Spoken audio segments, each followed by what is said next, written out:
Well, thank you, Caitlin. We look forward to working with you. Next order of business, the introduction for RS 33065C1 having an error will not replace 647.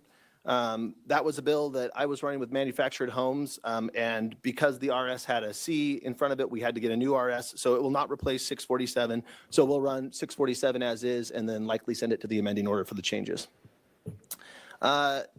Next order of business, we do have some minutes to approve. Representative Thompson. Thank you, Mr. Chairman. I make a motion that we accept two sets of minutes. The first one is January 27, and the second would be for January 29th. Both Representative Birch and myself have looked over these, made any necessary changes, and they read great. Thank you, Representative. Committee, we do have a motion to accept the minutes. All those in favor say aye. Aye. Any opposed?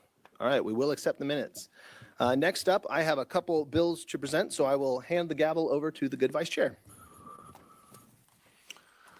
Okay, thank you, Mr. Chairman and committee.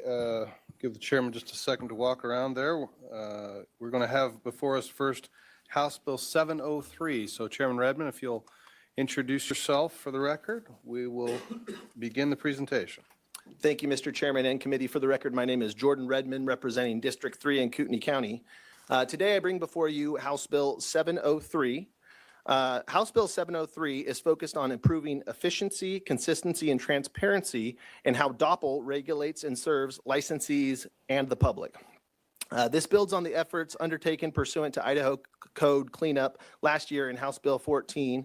At its core, it takes approximately 100 separate disciplinary provisions currently scattered throughout individual practice and consolidates them into a single uniform procedure that's based in Title 67. I want to be clear about what this bill does not do. It is a lengthy bill. It does not alter any board substantive practice standards or grounds for discipline. This is a procedural consolidation only, trading roughly 100 duplicative statutes into a single consistent framework. We did have a minor change that was brought by industry. We made those changes, and that's what we bring for you today is House Bill 703. So, Mr. Chairman, I would ask for to send House Bill 703 to the floor with a do pass recommendation, but I'm happy to stand for any questions. Committee, we do have some public testimony on this bill, but do you have any questions for Chairman Redmond before we move to that point? Representative Crane? Oh, no. Okay, not yet. All right. Okay. Okay, thank you, Chairman Redmond. So first up, we'll have Mr. Sean Schupak wishes to testify on this bill. If you'll please come to the podium, introduce yourself for the record, and you'll have 2 minutes. Good afternoon, Mr. Chairman, members of the committee. My name is Sean Schupak, and I'm here today on behalf of the nearly 800 building and highway contractors that make up the Idaho Associated General Contractors. I just wanted to testify in support of House Bill 703. As the good sponsor mentioned, there were some issues with the Practice Act in the original legislation, and we really appreciate him addressing those issues. And I'd encourage you to send this piece of legislation to the floor with a do pass recommendation. That's all I got. Okay, thank you, Mr. Schupak. Any questions for Mr. Schupak, committee? Okay, no, thank you for your time. Thank you. Okay, committee, we do have House Bill 703 properly before us. Representative Crane, 12. Thank you, Mr. Chairman. I move to send House Bill 703 to the floor with a do pass recommendation. Okay, committee, we do have a motion before us to send House Bill 703 to the floor with a do pass recommendation. Any further questions or discussion on the motion? Okay, seeing none, we'll have a vote. All those in favor say aye. Aye. Any opposed? Okay, motion carries. Okay, next up, we'll have Chairman Redmond before us to present House Bill 704. Chairman Redmond, please introduce yourself for the record and make your presentation. Thank you, Mr. Chairman. For the record, my name is Jordan Redmond, representing District 3 in Kootenai County. Today, I bring before the committee House Bill 704. Along with my good co-sponsor, Representative Crane 12, which is Universal E-Verify for employers. E-Verify is a free web-based system operated by the U.S. Department of Homeland Security in partnership with the Social Security Administration. It allows enrolled employers to electronically verify the employment eligibility of new hires in the United States by comparing information from the employee's Form I-9 against government records. Most verifications can return results in seconds, confirming whether the individual is authorized to work. A little bit about what this bill does do. What Representative Crane and myself believe is that this actually protects Idaho's economy and workers by mandating E-Verify. It ensures fair competition by preventing unauthorized workers from undercutting wages and jobs and opportunities for Idaho citizens and legal residents. It completely aligns with federal law and national security. This bill mirrors requirements under 8 U.S.C. 1324A, promoting immigration enforcement without overreach. By verifying work authorization, it helps combat identity fraud and supports Homeland Security's efforts to track unauthorized presence. It's minimal burden for complying businesses. We all actually, the state of Idaho verifies, E-Verifies all of us. So we all have been verified through the state of Idaho. The system itself, again, it's free, and it probably takes less than a minute to actually put the data in and verify. We have about a 98.5% accuracy rate on this system as well. I think it benefits public contracts as well. It requires E-Verify for any state-funded contracts, grants, or incentives, protecting taxpayer dollars and subsidizing illegal employment. With that, Mr. Chairman, I would ask if I could have Representative Crane 12 speak a little bit about the bill as well. Representative Crane 12, if you'd take your position at the podium, introduce yourself for the record, please. Thank you, Mr. Chairman. Committee, for the record information, Representative Jaron Crane, District 12 in Nampa, and I'm pleased to get to do this with my good friend, Representative Redmond from District 3. So when we start talking about illegal immigration, I think it's important to take a look at how we got here. I think we were all frustrated by what happened in the previous administration on the federal level with the opening of the border. And there's estimates that go as high as 30 or 40 million people came across that border illegally. And so the question we have to ask ourselves is, where did they go? And when we look at Idaho statistics, the numbers here is that there's probably about 30,000 in the state that are undocumented. And so we have seen from Idaho voters the consistent push for us to deal with the topic of illegal immigration. And there's a federal component, and then there is the state level component of what we can and cannot do. So previously, in last year, we ran House Bill 83, which went at the criminal component. And that's a very, very important step. We're building upon that with the next layer here. This is going to now ask our employers to go ahead and verify who they are employing. So right now, as an employer, if you have a new employee packet that you pass out to a new hire, you're going to ask them to fill out an I-9 and a W-4. What the employer is going to do is log into the E-Verify website, and you're going to submit that I-9 that they have filled out. And in about 4 to 5 seconds, it can verify whether or not their status is here legal or not. You can get a status that says it's under consideration, meaning there may not be enough information. As an employer, you have at that opportunity, you can go ahead and move forward with the hiring of that person. You can say, hey, we're just going to take a pause until I get a verification on your status. And that's just going to verify whether or not they're here illegally. So on a federal level, they're tracking it.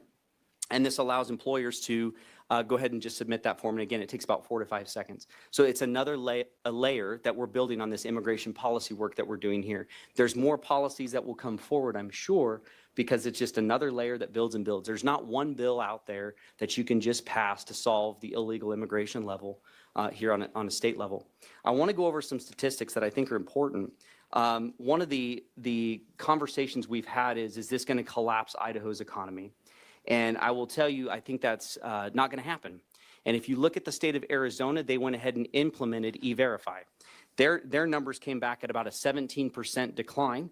They noticed that, hey, we've got some work to do here in the state of Arizona.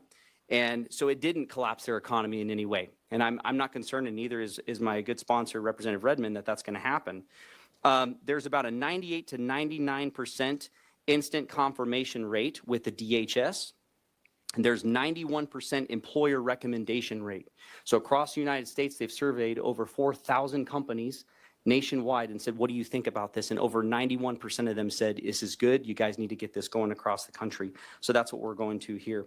There's no evidence of statewide economic collapse in these states that have mandated E-Verify. So it's good policy, and we're seeing it go across the country. And again, it's another layer that we can provide the citizens of Idaho comfort that we're trying to do the best we can where our federal government has failed us. So thank you, Mr. Chairman. Okay, committee, any questions for, I guess, either of our sponsors? Representative Barbieri. Thank you, Mr. Chairman. Representative Crane. It sounds like you're saying that the I-9 we're submitting to the feds are not being used or not being checked. That's got to be inaccurate. Can you elaborate a little bit more on that? Representative Crane. Thank you, Mr. Chairman, and thank you, Representative Barbieri. If Representative Redmond feels different at any point in time, he can come forward and speak to that. But currently, if you have them fill out that I-9 and submit it, there should be a check on that. Not every employer is doing that. So I'll just probably leave it at that. Okay, Representative Crane 13. Yeah, thank you, Mr. Chairman. Representative Crane 12. So just trying to get into this bill and look at it on, I believe it's page 1, line 34 through 38. It looks like you are defining federal work authorization program, and you're tying it to U.S. Code 8-1324A. Can you guys explain to me what 8 U.S.C. 1324A is or does? I'm going to yield my time to Representative Redmond. Thank you. Representative Redmond. Thank you, Mr. Chairman, and Representative Crane 13.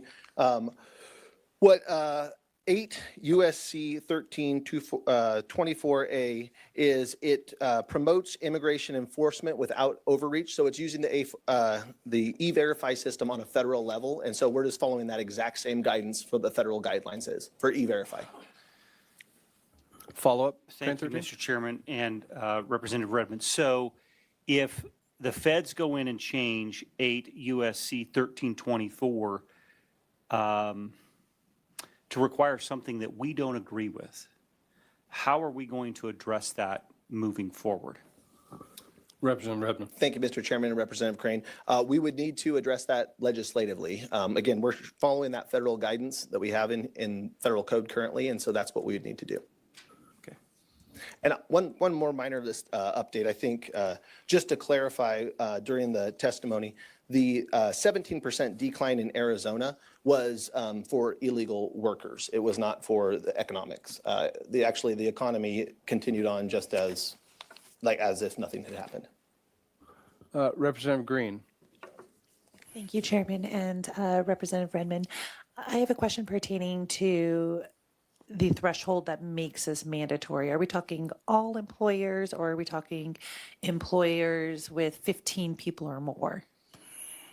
Representative Redmond. Thank you, Chairman and Representative Green. We are talking all employers.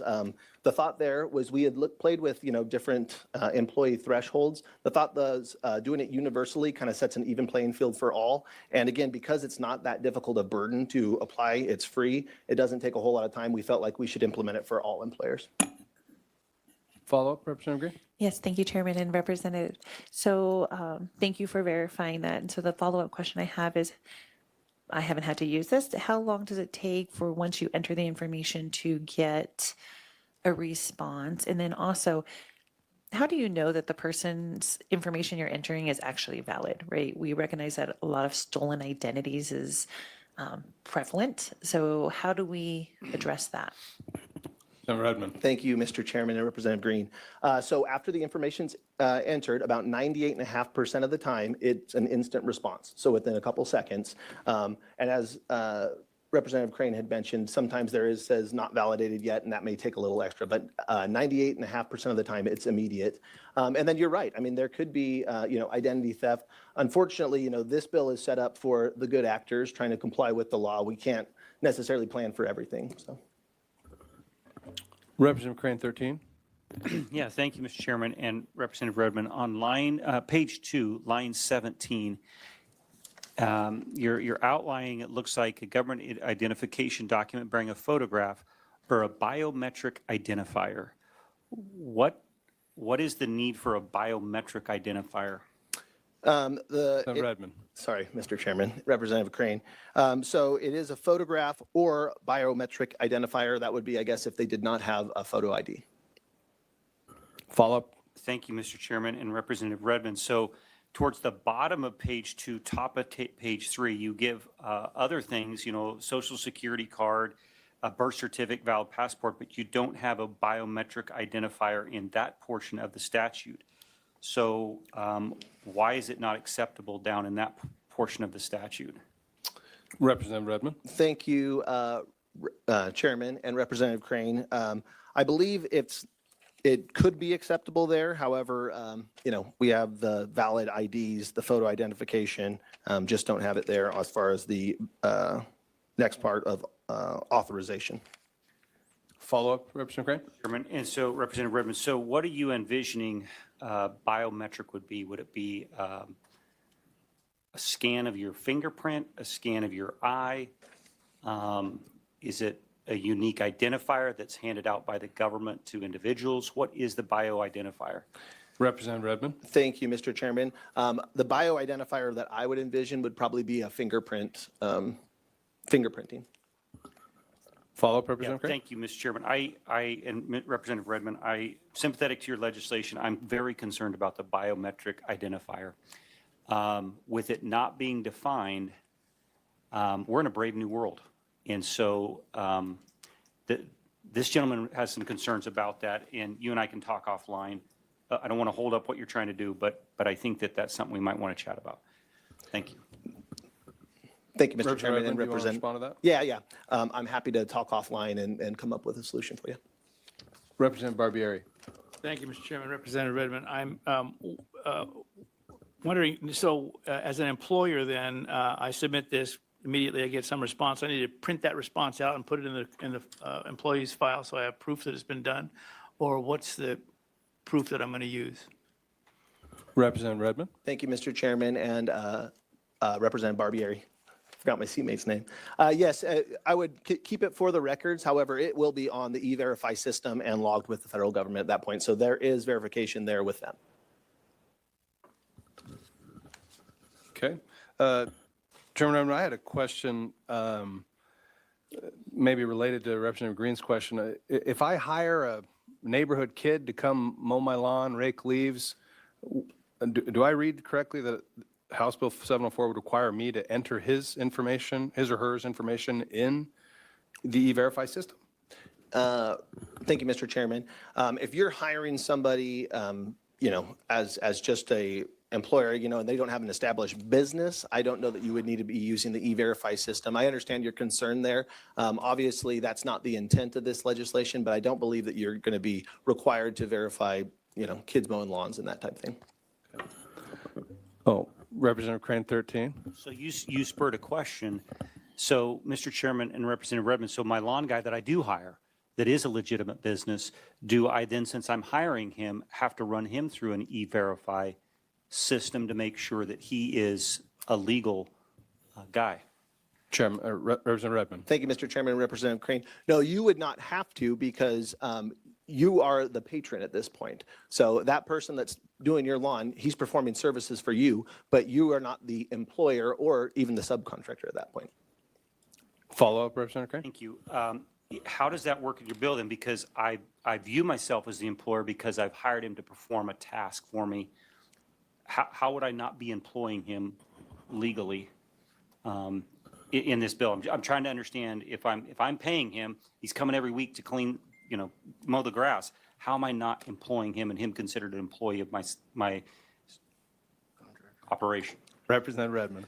Thank you, Mr. Chairman and Representative Crane. I think it's the same way that if you went to a restaurant and were eating food there and being patronized, you're the patron at that point, right? They're performing services. You're not necessarily employer. You're paying for a service, but you're not necessarily employing him at that point. You're just paying for the service that he's conducting.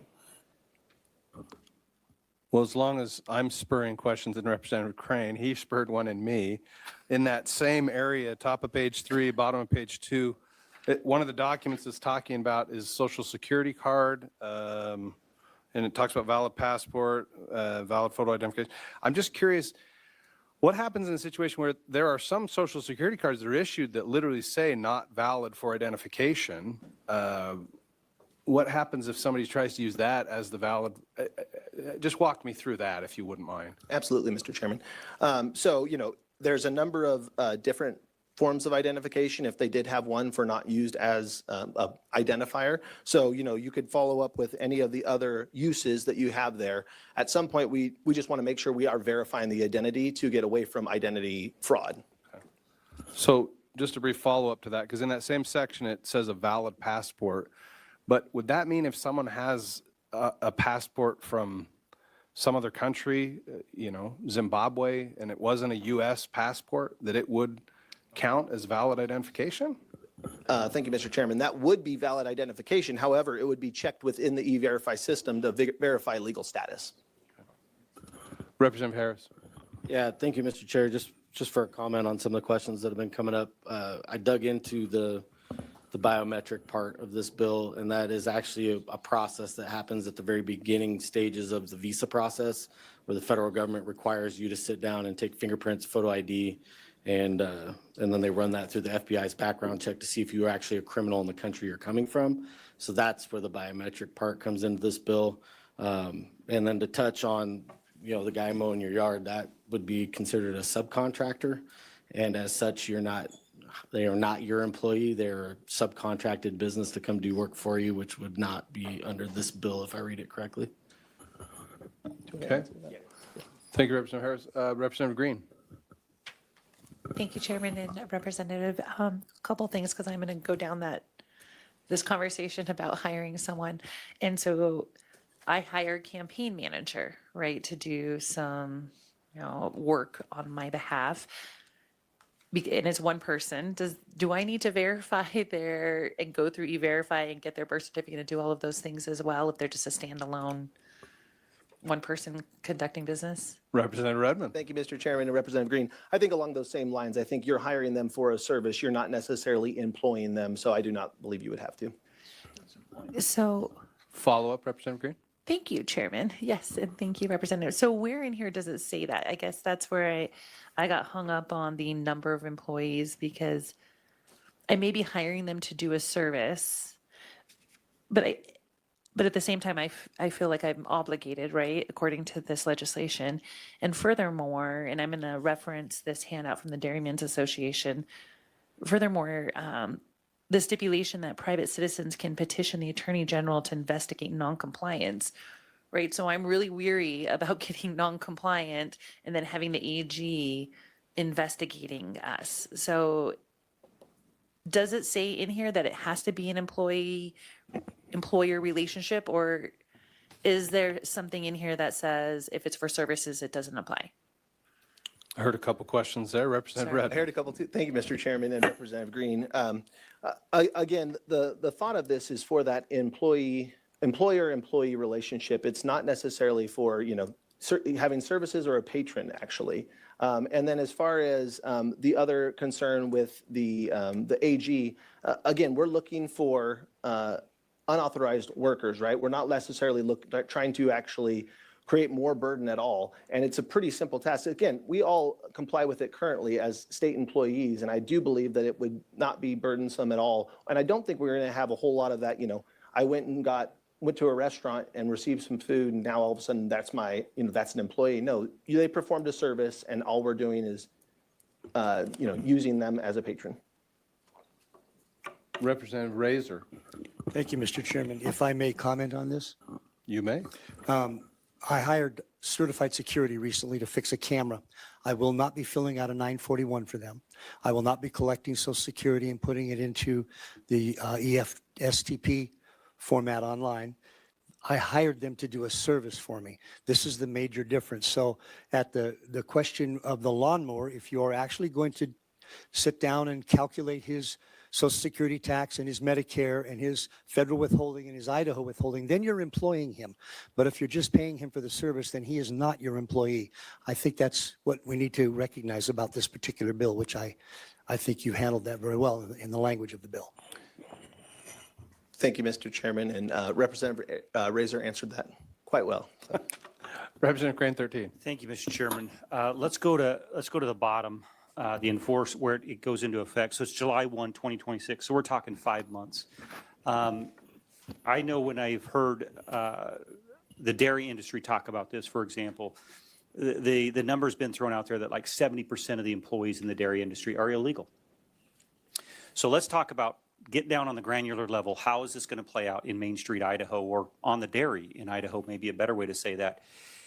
If this goes into effect, they have 5 months in order to replace 70% of their workforce and make sure that the milk still continues to flow and cows don't die. Have you thought about possibly giving them more time? I mean, 5 months, I know I've been trying to hire for a couple of years, individuals. So do you feel like 5 months is enough time for the dairy industry, and you can insert whatever other industry you want in there to get their employee workforce replaced, trained, ready to go, so there's no interruption in services? Representative Redmond. Thank you, Mr. Chairman and Representative Crane. I think we did have some of those discussions. We finally came down with the 7/1 effective date. However, open to input. I think our thought was, this is something that's been going on for a long time. We've been circulating this around. I think probably a lot of folks were aware that this was going to be coming back, and we're just trying to solve a problem here. But I do understand the concerns, and that is something, again, maybe we can talk about that offline too. Okay, thanks. Representative Birch. Thank you, Mr. Chairman. First, a question for you. Do we have people signed up to testify for or against this bill? Representative Birch, we do have people signed up to testify both for and against this bill. Okay, well, then, Mr. Chairman. Follow-up? A question for the sponsor. Go ahead. Thank you, Representative. Can you quantify the economic damage that is currently being done to the state that would be rectified if this, that's currently taking place, if this bill doesn't become law? Representative Redmond. Thank you, Mr. Chairman. And just to make sure I understand your question, Representative Birch, existing damage without this bill? Yeah, excuse me, I'll clarify, Mr. Please Chairman. clarify, Yeah, I just want to make sure I understand that. If we don't pass, if this doesn't become law, is there currently economic damage that's being done to the state in the absence of having this be law? Representative Redmond. Thank you, Chairman and Representative Birch. I don't know that I can quantify any existing damage being done without this, but I think the study from Arizona which implemented a bill very similar shows that there won't be damage with adding this. And again, this is in search of what we believe is an issue within the state, and we're just trying to abide by the law. Follow-up, Representative Birch. So in regard to your answer there, are you saying that no stakeholders in this bill have indicated that this would be of economic damage to them if this became law? Representative Redmond. Thank you, Mr. Chairman and Representative Birch. I think there's something about asking a question that you know the answer to. We do know that there is. Actually, quite honestly, I Yeah. don't, because you're making a statement that implying that because of what happened in Arizona won't be a problem here, and I'm wondering, because I actually haven't spoken to anyone about this bill, believe it or not. Really? And really, that's absolutely true. So I would like to know, if any of the stakeholders that'll be impacted by this are in fact telling you that regardless of what happened in Arizona, that this would be of economic damage to them here in Idaho. Representative Redmond. Thank you, Mr. Chairman and Representative Birch. We have heard from stakeholders saying that there would be damage because, as Representative Crane mentioned, there's the dairymen have said that they do have some folks that they do not believe are here legally. And so we have heard that there would be damage. I guess my Arizona study was to counter that and saying that Arizona didn't see the significant damage that we've been told we would see. Yeah. Okay, committee, not seeing any additional lights. We do have testimony on the bill, and I'd like to give about 30 minutes, give or take some amount of time for the testimony to occur. So we will start first with a Michael Angeletta. If you'll come to the podium and introduce yourself for the record, you'll have 2 minutes to testify. Thank you, Chairman, members of the committee. I'm Michael Angeletta. I'm here on behalf of Secure Idaho, and I would argue up to 80% of Americans who want real immigration reform and immigration labor reform. And I'm here to testify on behalf of HB 704. This bill reflects that consensus. I'm a small business owner myself. I believe in limited government and free markets. Free markets, however, only work when everyone plays by the same rules. Idaho law already says you can't knowingly hire unauthorized workers. It already says that. But without universal verification, that law becomes optional. And when it's optional, honest businesses like mine, we lose. If I follow the rules, but my competitor cuts labor costs by hiring illegal workers, that's not competition. Candidly, it's cheating. I've spoken with farmers and builders also across Idaho leading up to this testimony. Many are deeply frustrated and angry about the illegal labor situation and immigration situation in the country and the state. But they're unwilling to testify here publicly because speaking carries professional risk within their industry. When rule-following employers are frustrated in private but hesitant to speak up in public, the playing field isn't level. This bill protects those quiet, rule-following businesses. Now, I want to address a couple of quick objections. First, we hear it won't work or that it's going to create some great recession-like impact on the economy. We've already heard about Arizona, and there's a reason. They've done it for 20 years. There's another reason. We have peer-reviewed research and data on it. It's not a mystery to us. And if we actually look at their building and dairy industries, they're doing great. Their dairy industry is one of the biggest in the country, and they have E-Verify now for 20 years. The dire predictions, they simply didn't materialize. Second, we hear it's too burdensome. I'm actually going to, they already mentioned it's a good job. It only takes 15 minutes. My business, it took me less than 10 minutes to enroll. It takes seconds to verify somebody. It's free. It's actually for a federal government system. It's actually amazingly easy to use, shockingly. Mr. Angeletta, if I can have you wrap up, please. Sorry, sir. I'll leave it at this. Limited government does not mean no enforcement. It means clear laws applied evenly. This bill enforces the law already on the books. It protects Idaho workers, it protects honest businesses, and it ends the advantage given to those who simply ignore the law. I respectfully ask for you to support HB 704. Thank you. Thank you, Mr. Angeletta. Representative Crane 13. Mr. Angeletta, it looks like there may be a question for you. Thank you, Mr. Chairman and Mr. Angeletta. How do you feel about giving those individuals that are struggling with finding a workforce like the dairy industry, how do you feel about giving them time? So maybe put an implementation date of July 1, 2027, for example, or 1/1 of 27. Are you open to that? I understand your concern. Mr. Angeletta? Yes. Go ahead. And I'd like to address the underlying concern, which is if we lose 70% of dairy overnight, what happens? For example, this is for new hires, not existing hires, new hires. So that workforce doesn't disappear magically overnight for anybody. Does that help? Representative Crane 13, follow up? Yeah, thank you, Mr. Chairman and Mr. Angeletta. It does, and I appreciate that. But also, they have no idea if the workforce decides to walk off the job because they're scared, right?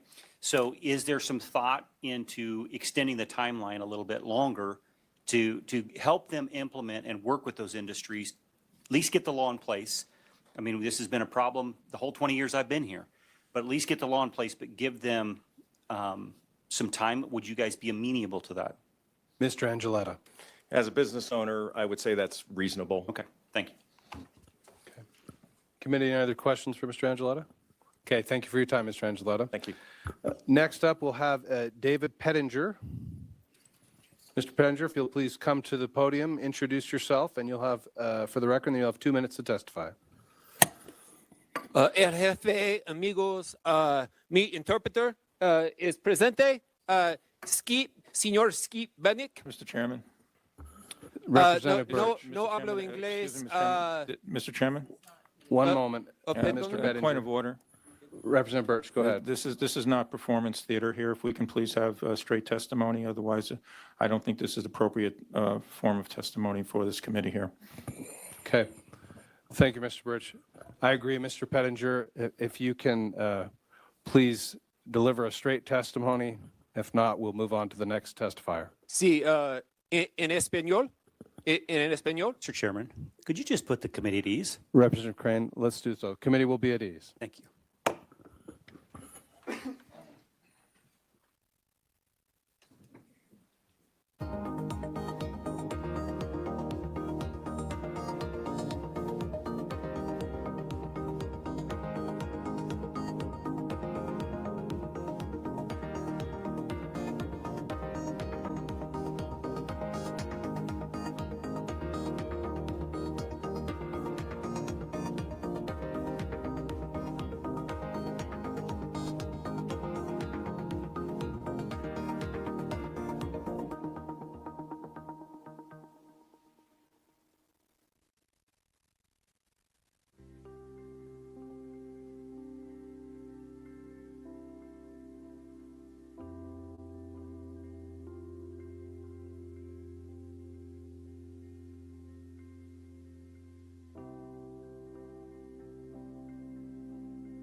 All right, Mr. Pettinger, I think we had just over a minute left in your testimony, so if you'll please resume, and again, as we agreed, please deliver a straight testimony. Sure. And thank you, Chairman and Committee.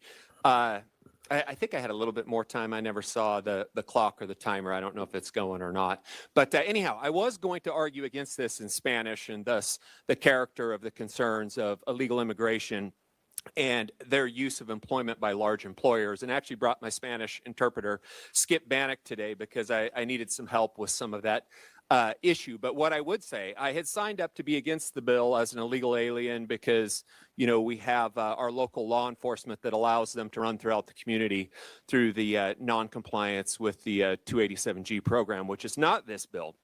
But we have employers, you know, present in the room, lobbyists from Simplot, Dairymen, we have, you know, Chobani, we have Amdi Ulakaya, we have the Tent Organization that brings in refugees from around the world that led will be familiar with in southern Idaho as to, you know, the rape of underage girls by some of the people that were employed and brought into that community. So this is a very concerning bill. I still don't know where we are on the timer here. 5 seconds, Mr. Oh, Pettinger. 5 seconds. It's tough when you guys aren't running the screen there because we don't actually know where we're at or know if public broadcasting is doing its job. But anyhow, I would say that, keep going. This bill is a good bill. I was looking forward to giving you some entertainment, and I think that you would have enjoyed that testimony substantially more. But considering that I don't want to end up in these handcuffs again by your friends from the Idaho State Patrol in the back, we will just leave it at that. Okay, thank you, Mr. Pettinger. Representative Green. Okay. Thank you for your time, Mr. Pettinger. Okay. We'll move now to Lydia Strong. Lydia, if you'll please come to the podium, introduce yourself for the record, and you'll have 2 minutes. I do apologize. We're having a minor technical issue, and so, believe it or not, you have to trust your vice chairman with the amount of time that you're being given. Thank you, Chair, Vice Chair, and members of the committee. Thank you for the opportunity. Ms. Strong, can you pull your mic down just a little bit closer? Thank you. Thank you for the opportunity to be here. My name is Lydia Strong, and I support this bill. Justice is the reason I left Brazil. As a lawyer, I fought for justice in the country, but it's become increasingly difficult as the rule of the law weakened. I come to the United States legally because I believe this country stands for freedom, opportunity, equal application of the law. I follow every legal requirements because I respect the law. That respect is what ultimately led me to become an American citizen. Today, many legal immigrants like me feel that something fundamental is being eroded. When people enter to work in this country illegally and face no consequences, it creates the perception that the law applies for some but not for others. That is no justice. This bill does something simple. It requires employees to verify work eligibility usando an existing federal system. It does not target immigrants like me. It reinforces equal enforcement of the law. The rule of the law means everyone is subject to the same standard. No exceptions, no favoritism. That principle is what drew me to America, is why I become a citizen and proud to be American. And is why I urge you to support this bill. Thank you, and I'm happy to answer any question. Okay. Thank you, Ms. Strong. Looks like there aren't any questions for you. Appreciate your time. Thank you, committee. We will move now to Scar Rulian. No, I'm sorry. Let's see here. This will be an online testimony.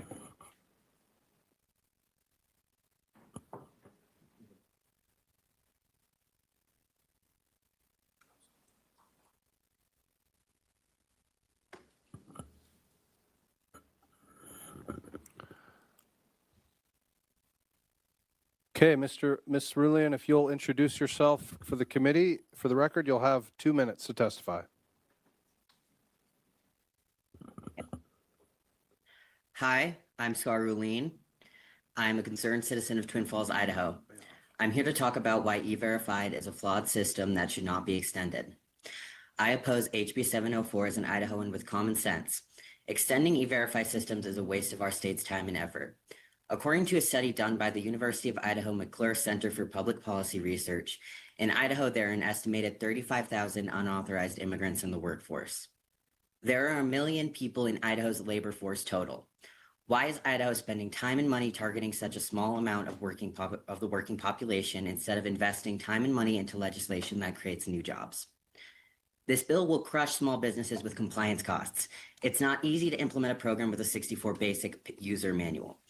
With a 64-page basic user manual, it takes time, and that time translates to money. Businesses who don't want to go through the process of vetting their compliance on their own will be required to use expensive third-party software to manage E-Verify compliance. That is not to mention that these systems are vulnerable to errors and delays. Small businesses, regardless of whether or not they employ unauthorized immigrants, will feel the costs associated with introducing this unnecessary program. According to the American Immigration Council, when Arizona introduced a similar bill, they saw an increase in under-the-table hires and a reduction in tax revenue. Small businesses reported having initial setup costs ranging from $1,254 for businesses with 10 employees and up to $24,442 with 500 employees. It costs around $127 per new hire query. These prices are absurdly high for the effect of putting 35,000 people out of work. I urge you to vote no on HB 704. Okay, thank you, Mr. Ulian. Appreciate your being here to testify. We will move now to Nissa Nagel. Ms. Nagel, if you'll come to the podium, introduce yourself for the record, and you'll have 2 minutes to testify. Hello, my name is Nissa Nagel. I am here testifying on behalf of myself. I am a bookkeeper with more than 20 years experience in business administration. I am against House Bill 704.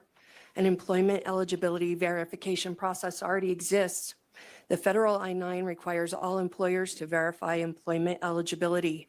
It's not just a form filled out by the new employee. In fact, the I-9 requires the employer to view the person's documents. There's Schedule A, Schedule B, and Schedule C. They also have to attest to the validity of those documents. There are penalties if they fail to do this process. E-Verify is an additional burden for employers that doesn't even protect them from facing unwanted ICE attention. It is a flawed system. In a 10-year time period, there were 130,000 documented errors leading to eligible employees and employers missing opportunities, consequences for people trying to feed their families and businesses trying to hire for agricultural and dairy industries. This burden extends to families who hire home healthcare workers and nannies. Due to a shortage of space in daycares and elder care facilities, this is a serious issue. Household employees that pay their employees more than $3,000 in a year are considered a household employer, and therefore they would have to do E-Verify. A family dealing with the stress of a parent's sudden decline should not have this additional stress. Use of E-Verify adds to the unnecessary collection of personally identifiable information in a remote database where people's information can be misused by other agencies. Curious that Idaho wants to fuel the surveillance apparatus of the federal government. Thank you. Thank you, Ms. Nagel. Okay, we will move now to Charles Strong. Mr. Strong, if you'll please come to the podium, introduce yourself for the record. You'll have 2 minutes to testify. Thank you, Mr. Chairman, committee.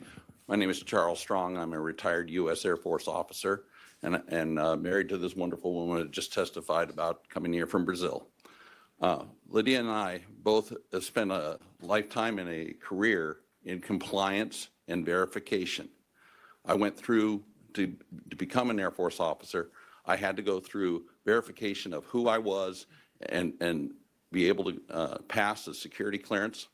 My wife and I had to go through this process to be able to bring her here. We had to get a fiancé visa. She had to be checked in Brazil to make sure she didn't have any criminal record. Then we had to go through the entire process of verification that who she was and why is she coming to the United States? We went through that entire process, paperwork, filling it out, going through physical examinations and inoculations. We had to go through that, and it had to be verified. Then when she came here with her fiancé visa, we had to go through, once we were married, then we had to go through and get the green card. And again, we had to fill out the paperwork, pay the fees, and comply with the law and verify that who she is and that she's here lawfully. Then when she became a U.S. citizen, she had to do the same thing.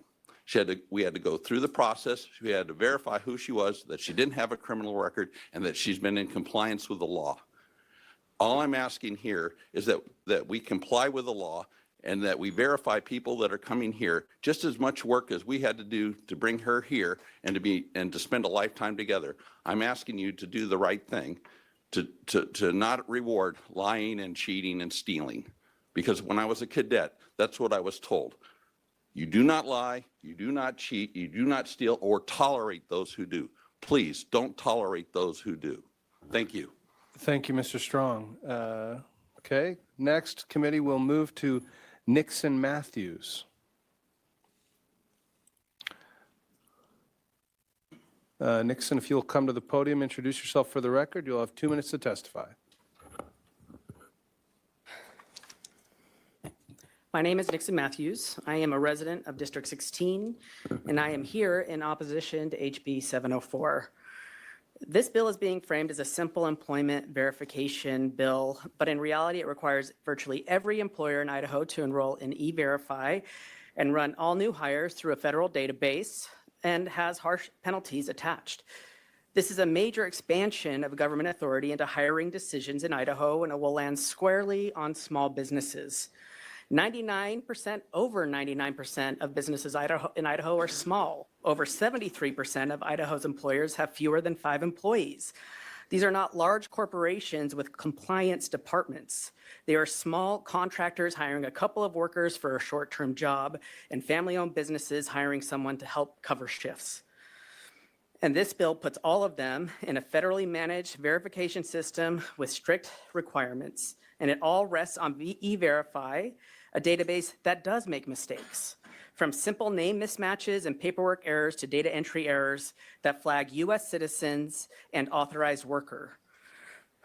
This is a flawed system. And so when risk is that high, and employers will protect themselves. They will avoid hiring people they think could create complications, being immigrant workers, mixed status families, and communities already facing aggressive enforcement. You do not have to write discrimination into a bill for it to produce discrimination. You only have to structure it so avoiding certain workers feels like the lowest risk option.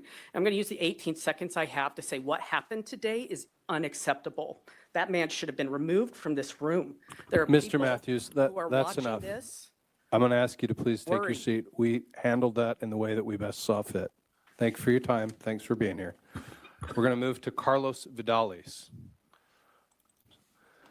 Carlos, if you can please come to the podium, state your name for the record.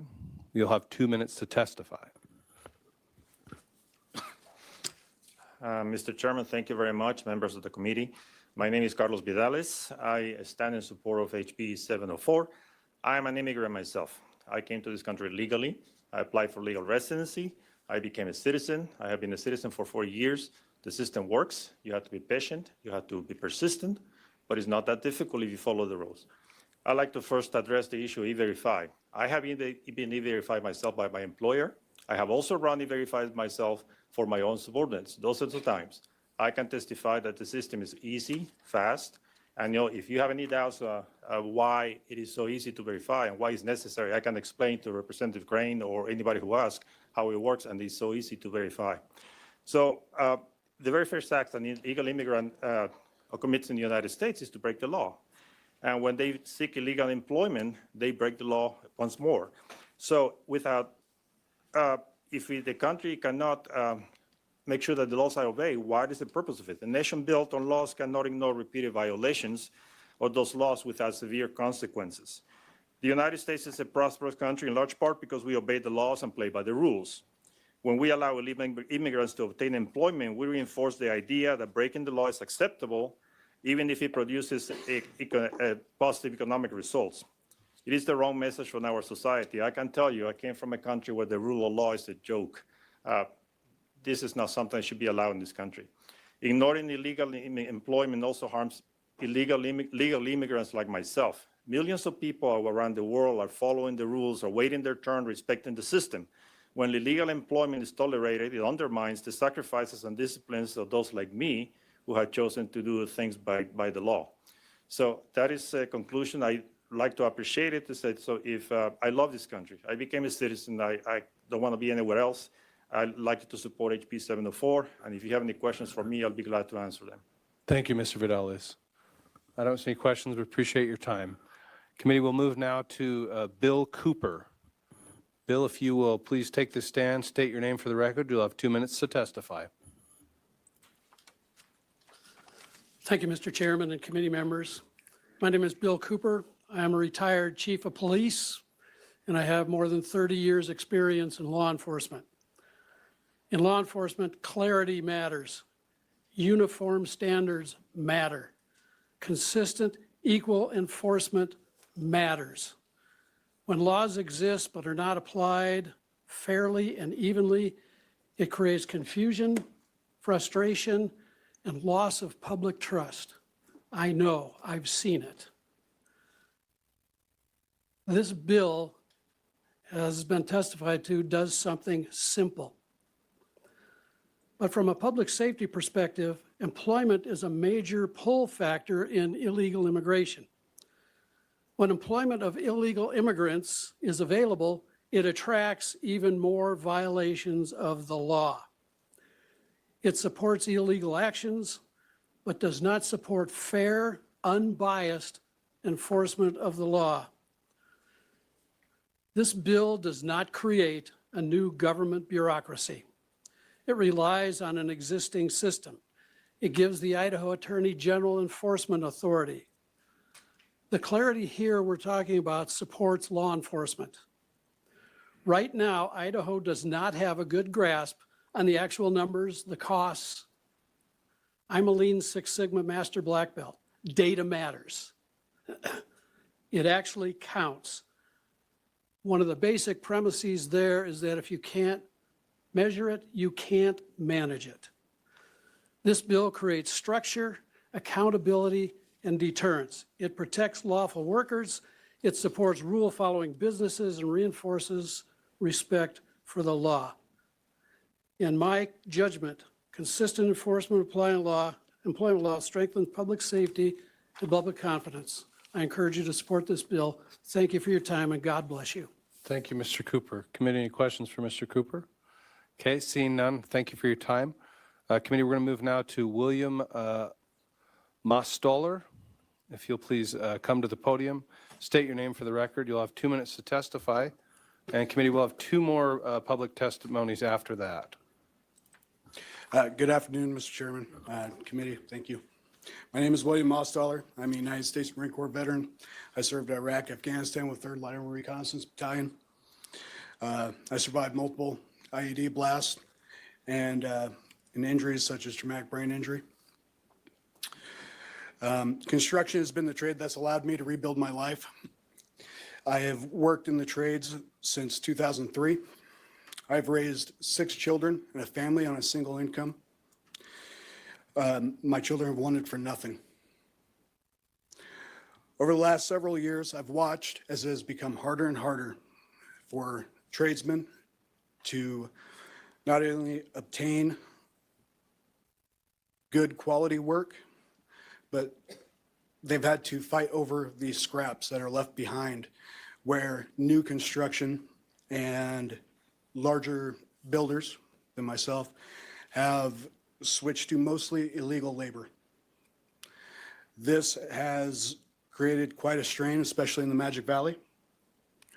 I know many tradesmen who are sitting at home right now that cannot get work because other people are fulfilling those jobs.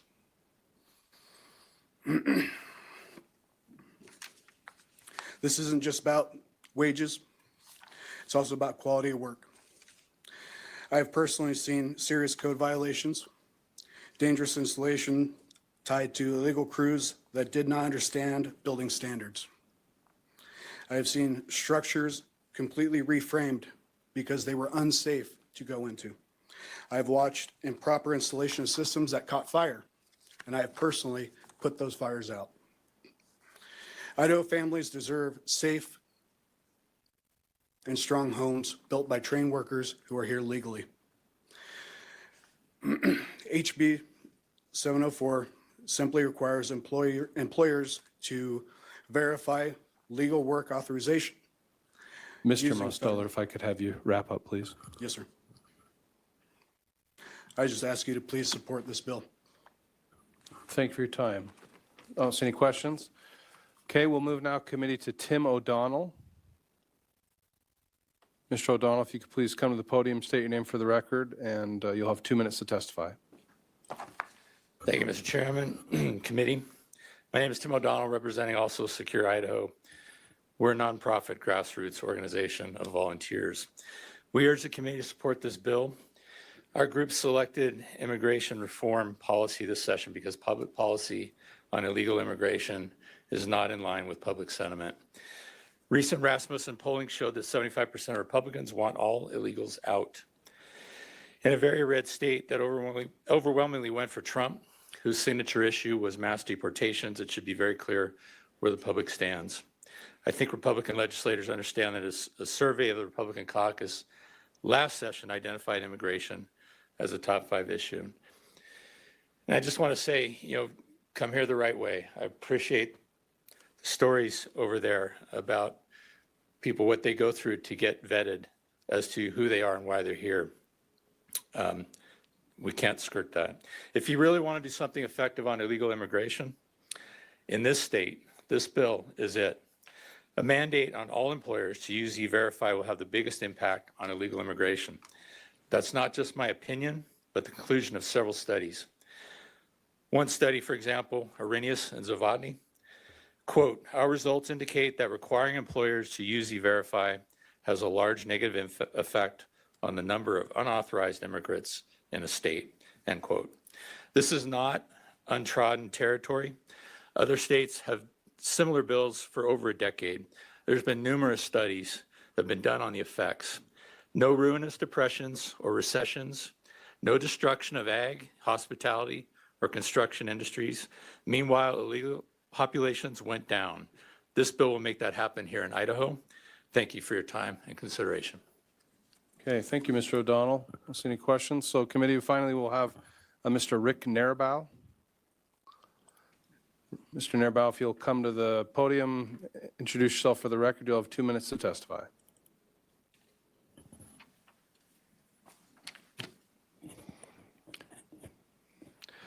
Thank you, Mr. Chairman. Chairman Wheeler, members of the committee, I am Rick Narabau, and I represent Idaho Dairymen's Association. It will not come as a surprise to this committee that the Idaho Dairymen are opposed to House Bill 704. The reasons we are opposed to this bill are many, and we have been very transparent about our workforce and how frustrated and unsatisfied we are with the status quo. That is why we are working diligently at the federal level to solve this issue with Congress and President Trump, so the state of Idaho and our ag economy can remain strong. Evidence we are making progress are reflected in the president's comments just this January. He stated, I would love to have a comprehensive immigration policy, something that really works. He went on to say that he wants critical industries like agriculture spared, and their workers need to be able to stay in country if they have been here and have not committed a crime. If the state of Idaho creates a patchwork of E-Verify regulations, employers risk losing access to a workforce that could cause significant harm. That's why we urge this legislation to be put on hold until President Trump and his administration complete their work and solve this at the federal level, which in fact is where the U.S. Constitution says is the rightful jurisdiction for immigration policy. Idaho Dairymen appreciate that the intent of House Bill 704 is towards attaining a legal workforce. But the reality is that E-Verify is a flawed federal program that costs money to implement and doesn't provide accurate results, which has been demonstrated in states like Nebraska and Georgia. I would request that the economic report released by the Idaho Alliance for a Legal Workforce, which details the harm policies like E-Verify could cause the state of Idaho, be submitted for the record. In short, losing a critical workforce across multiple economic sectors could cause another great recession in Idaho. That's something none of us want to see. Thank you, Mr. Chairman and committee members, and I'd be happy to stand for questions. Representative Harris. Yeah, thank you, Mr. Chair, Mr. Narabal. So while we're sitting in limbo waiting for the federal government to act, and arguably this bill doesn't have anything to do with immigration, it just has to do with enforcing laws in this country that we have that prevent you from hiring illegal immigrants. So while we're waiting in limbo for the federal government to do something, are we supposed to continue to allow people like the dairy industry to just flagrantly break the law? Mr. Narabal. Chairman Wheeler, Representative Harris, first, I'd like to correct the record that our dairymen do not flagrantly break the law. We complete I-9 forms just like every other employer, and we don't believe it should be on the employer to verify legal status of an individual in country. That should fall on the government, not an employer.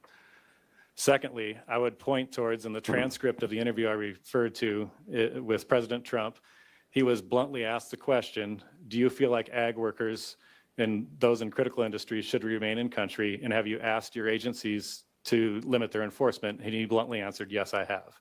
So I would suggest we follow President Trump's lead, allow him the space to work on this, and allow there to be a federal fix come forward. Follow up. Follow up, Representative Harris. Thank you, Mr. Chair. So does the dairy, ag, any construction industry across the state in Idaho, but speaking to dairy specifically because that's who you represent, do they knowingly employ illegal immigrants in the state of Idaho? Mr. Narabal. Mr. Chairman, Representative Harris, no, we do not knowingly hire undocumented or unauthorized individuals in the state. Representative Crane 13. Thank you, Mr. Chairman and Mr. Narabal. So you reference work that's being done on the federal level, and I think there's an H-2B program, H-2A, H-2B, one of them, that works for the sheep industry. Is that correct? Mr. Narabal. Mr. Chairman, Representative Crane, yes, that's correct. The shepherds have access to the H-2A program and have a special provision within the H-2A program that allows year-round labor. Follow up, Representative. Thank you, Mr. Chairman. Mr. Narabal, has there been any conversation or thought to H-2A would cover ag, H-2C would cover construction, H-2, so as each industry can come up with a workforce that works for them, is there any conversations taking place on the federal level to do something and to mimic what's happening in the H-2A program? Mr. Narabal. Mr. Chairman, Representative Crane, yes, absolutely. Congressman Simpson has been part of introducing Farm Workforce Modernization Act. That is a bill that would specifically expand the H-2A program to year-round agriculture. Right now, that program is explicitly just a seasonal and temporary program, so we, as year-round ag employers, are not allowed to use it. And so the conversation has been to extend that program and allow those of us in year-round agriculture access to it, so then we can forego this issue and not have this be something that we have to continually debate, and we can actually get to a point of a solution. Follow up, Yeah, Representative thank you, Mr. Chairman. But I understand it's not just, so dairy's got an issue, ag's got an issue, hospitality's got an issue, construction we're hearing here now has an issue. Are all those industries getting together and saying, look, we have a problem, we need a workforce, and Congress, we need a solution? Or is it just, what's happening? I mean, it's hard to fathom that nothing's moving. If there's a significant problem, there's 70% of the people want this issue resolved, and Congress isn't doing anything. Mr. Narabal. Chairman Wheeler, Representative Crane, yes, all of those industries, we have gotten together. That Idaho Alliance for a Legal Workforce is a coalition of all those employers to work on this issue collectively. I can speak to the agricultural issues. Construction's in the room to speak to the construction issues. Hospitality's in the room to speak to the hospitality issues. So yes, we very much are working collectively to try and solve this problem and be proactive, because none of us like the risk that this poses for our businesses. Representative Birch. Thank you, Mr. Chairman, for a question. Go ahead. As I understand it, and if I'm wrong, I welcome the sponsor to correct me, but my understanding is that any private citizen can file a claim with the Attorney General claiming that there is a non-compliance situation, and there's no penalty whatsoever for anyone making a baseless claim.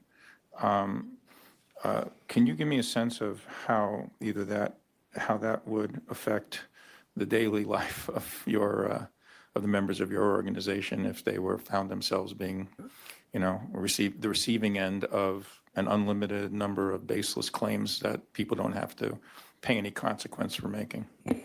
Mr. Nierbaum. Chairman Wheeler, Representative Birch, yes, our read of this bill is that there is that provision that a citizen can file a complaint with the Attorney General's office without penalty if there's no validity to the complaint. The concern would be that you would have limitless complaints come at Idaho ag employers. That is a significant concern. And it gets to a question that Representative Crane brought earlier in the session, in that, yes, this is for only hires going forward, but a dairy producer would have the risk, or any other employer that had the possibility of an unauthorized worker in the workforce would have the risk that if they were investigated, then they could lose more than just the new hires. And so this does get at existing employees as well.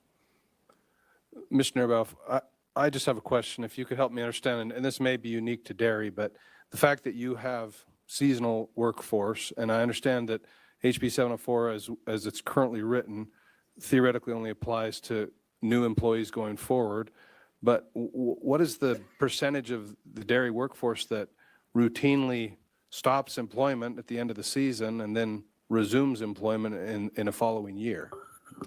Mr. Chairman, we don't have seasonal workers in the dairy industry. We have year-round operations that run 24/7. So we don't ever have that seasonal aspect to what we do, like you would see in row crop or other sectors of agriculture, where you've got about a 2-month gap where you don't need workers on site. We never have that luxury. We always are running our operations 24/7.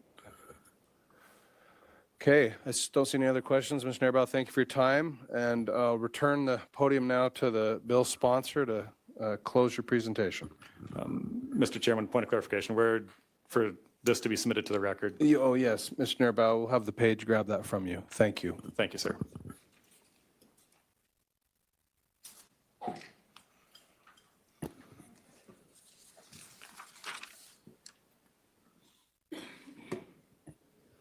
All right, Mr. Chairman. So I'm going to try to attempt to address as many of those as I can.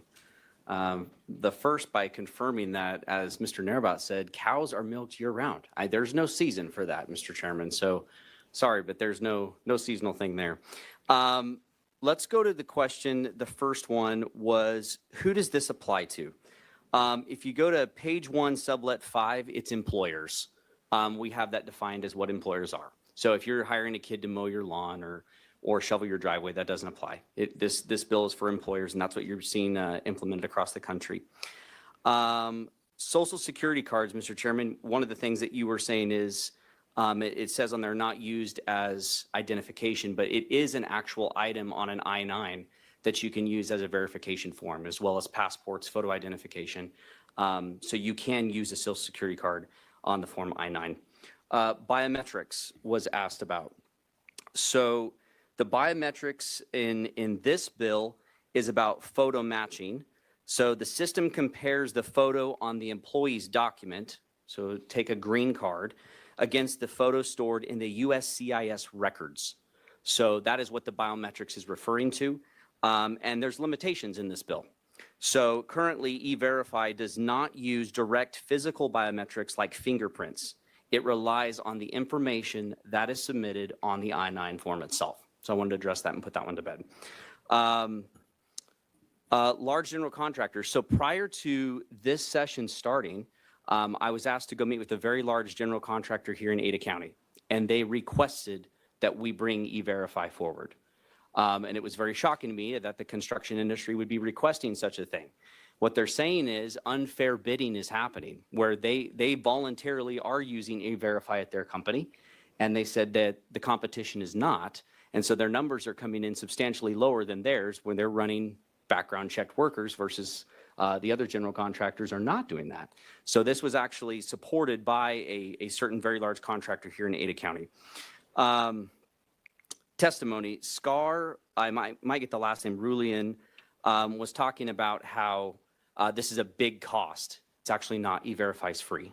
So there's not going to be a cost for them to go and sign up for E-Verify. Nixon Matthews on page 4, line 4, Nixon was talking about how this is going to, I'm going to quote what it actually says here, a petition that alleges a violation on the basis of national origin, ethnicity, or race shall be considered invalid. So this is not about race. This has nothing to do with any of those things. So I wanted to make sure that we covered that. That's right there in the language.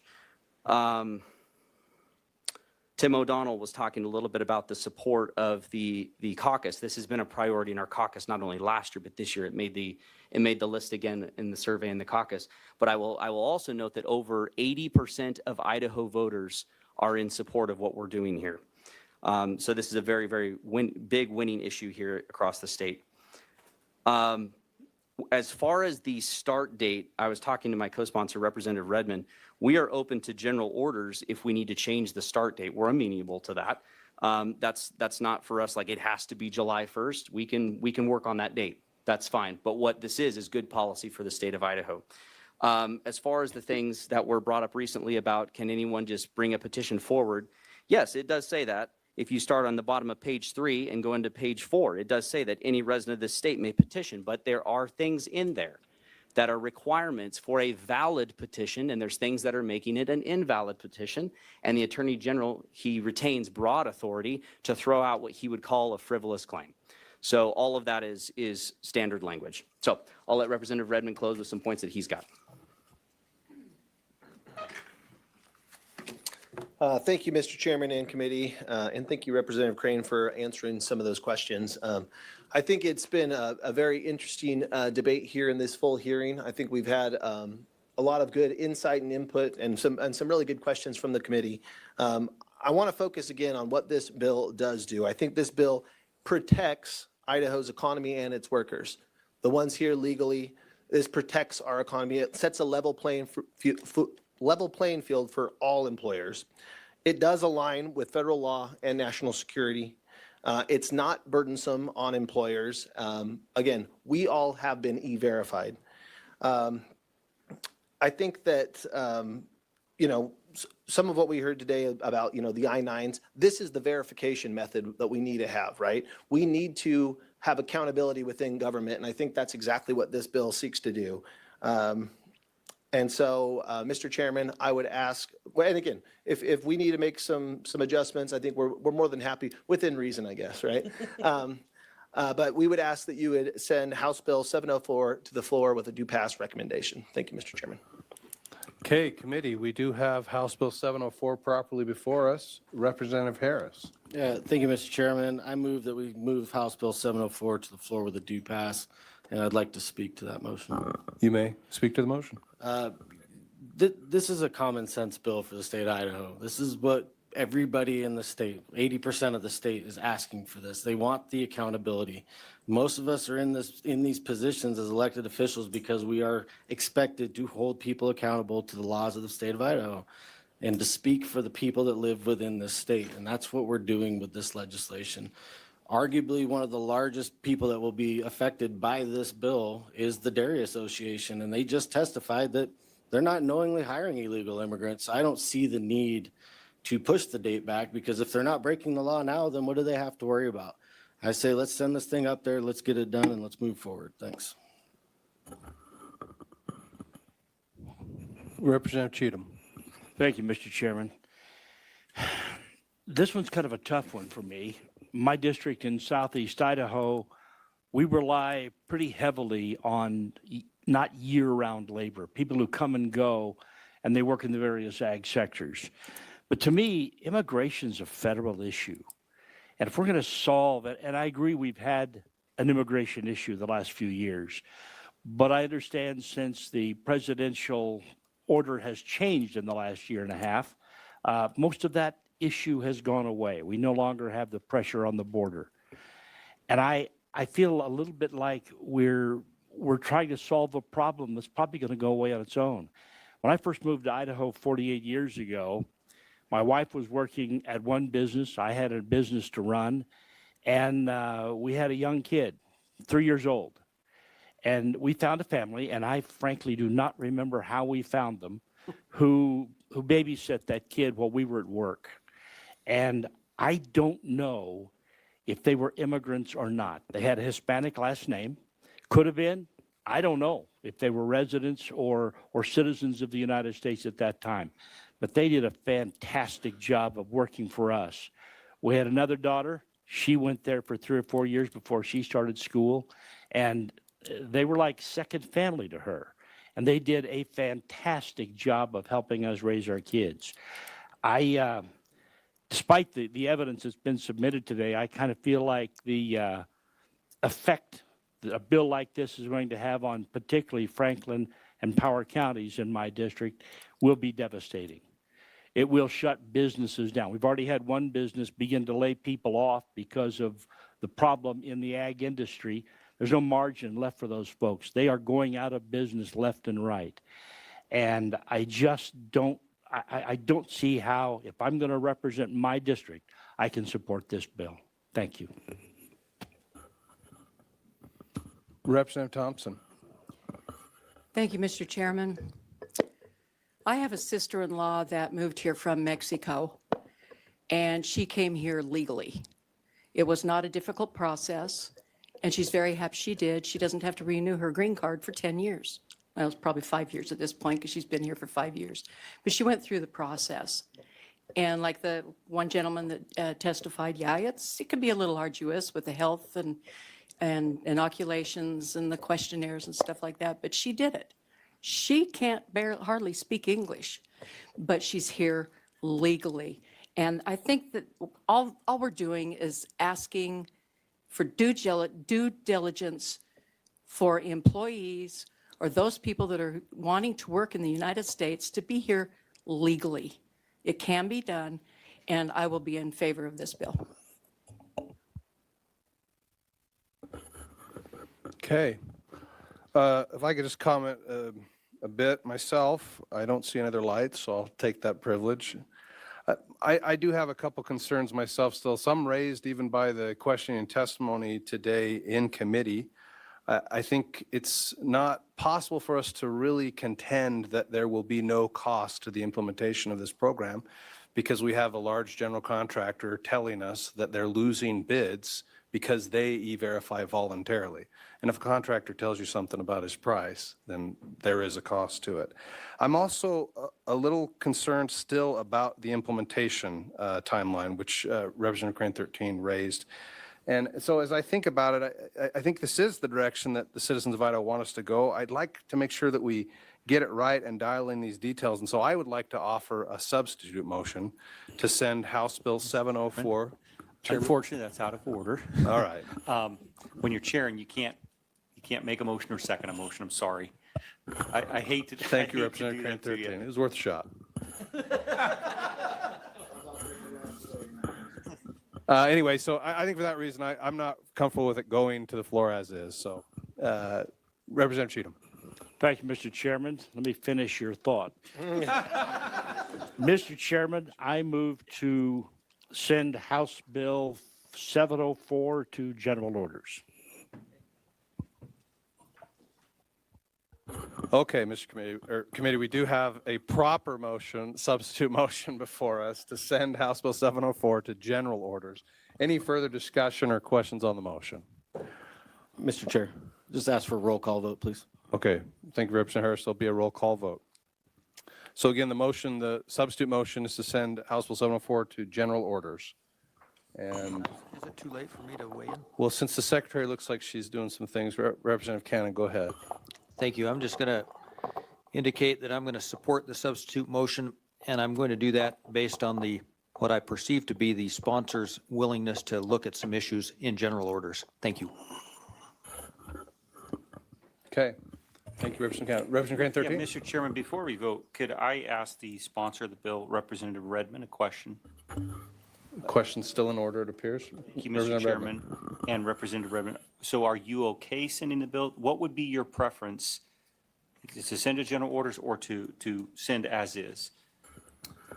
Thank you, Mr. Chairman and Representative Crane. I mean, ideally, send as is. However, we would support it if it was going to fail. So I think very fine with my colleague there. If it's going to fail, we'd send it to general orders, knowing that really the only input we'd be looking at is the implementation date. We believe the bill is properly written, but the implementation date would be the only thing I think we would want to look at.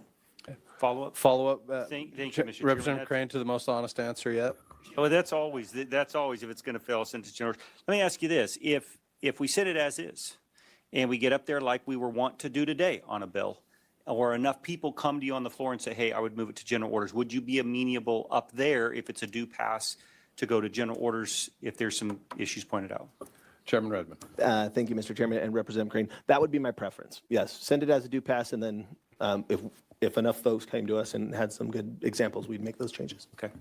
Then, Mr. Chairman, I will probably debate against the substitute motion because of the sponsor's willingness to work with it if there is a problem, but their desire to send it as is. So I will support the original motion.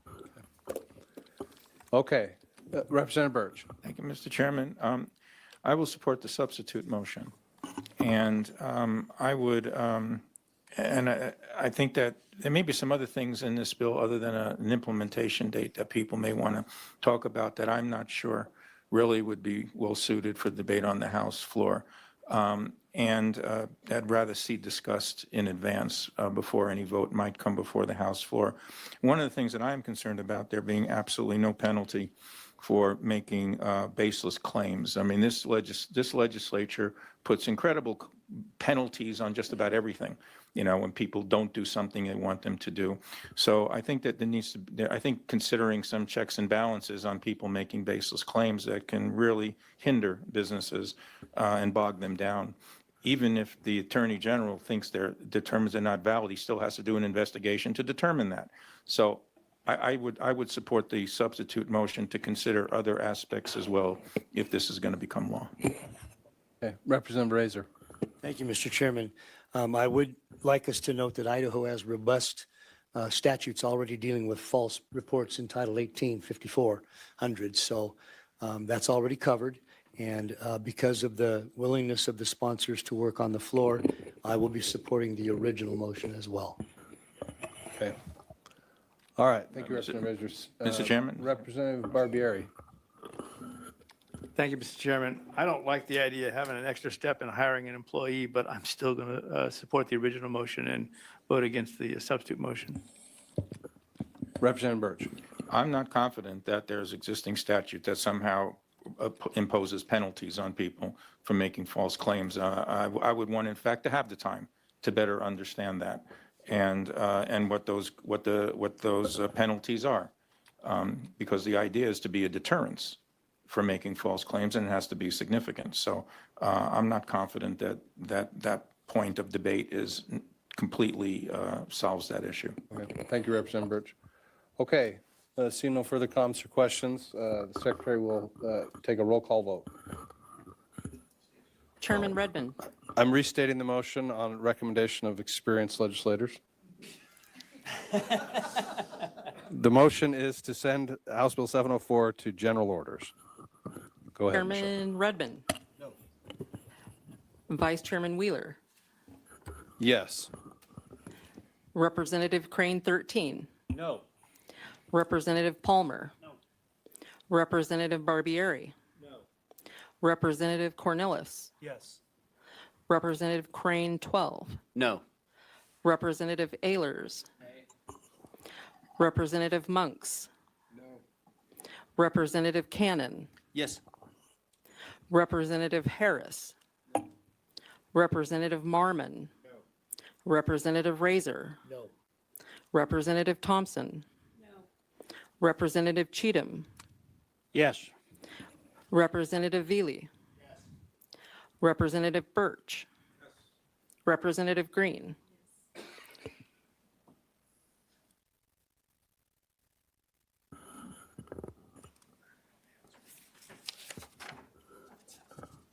Okay, the motion fails 11-7. So committee, we now have before us the original motion to send House Bill 704 to the floor with a due pass recommendation. Representative Cannon. Is there time to have discussion still on this or not? I believe that would be in order. Go ahead, Thank Representative you. Cannon. I just want to indicate for the record that I'm going to support this motion today, but I'm still doing a deep dive on this, and I reserve my right to vote whatever way my conscience dictates on the House floor. Okay, your conscience will be noted. Representative Thompson. I request a roll call vote, please. Okay, we'll have a roll call vote. Representative Cheatham. Thank you, Mr. Chairman. I'm going to follow Representative Cannon's lead and reserve my right to make a final decision on the floor. Okay, Representative Birch? I just want to confirm there's no opportunity to make any additional motions. Is that correct? I believe that would no longer be in order, Representative Birch. Okay, just want to double check. But if I may comment, You may. given the fact that it was discussed that we could do this on general orders and from the House floor, I would just make as a comment, it might have been more appropriate, and I should have thought of it to bring it to the floor with no recommendation. But I'll let that lie. Thank you. Okay, your comment will be noted. Okay, I see no further comments. Not to fall into like the Rule 80 trend, but I think I will also follow Representative Cannon and Representative Cheatham's lead on this and reserve my right to change my vote on the floor. Okay, if no further comments, the Secretary will take a roll. Chairman Redmond, Yes. Vice Chairman Wheeler, Yes. Representative Crane 13. Yes. Representative Palmer. Representative Barbieri. Yes. Representative Cornelis. Yes. Representative Crane 12. Yes. Representative Ayers. Yes. Representative Monks. Yes. Representative Cannon. Yes. Representative Harris. Yes. Representative Marmon. Yes. Representative Razor. Yes. Representative Thompson. Yes. Representative Cheatham. Yes. Representative Veely. Yes. Representative Birch. No. Representative Green.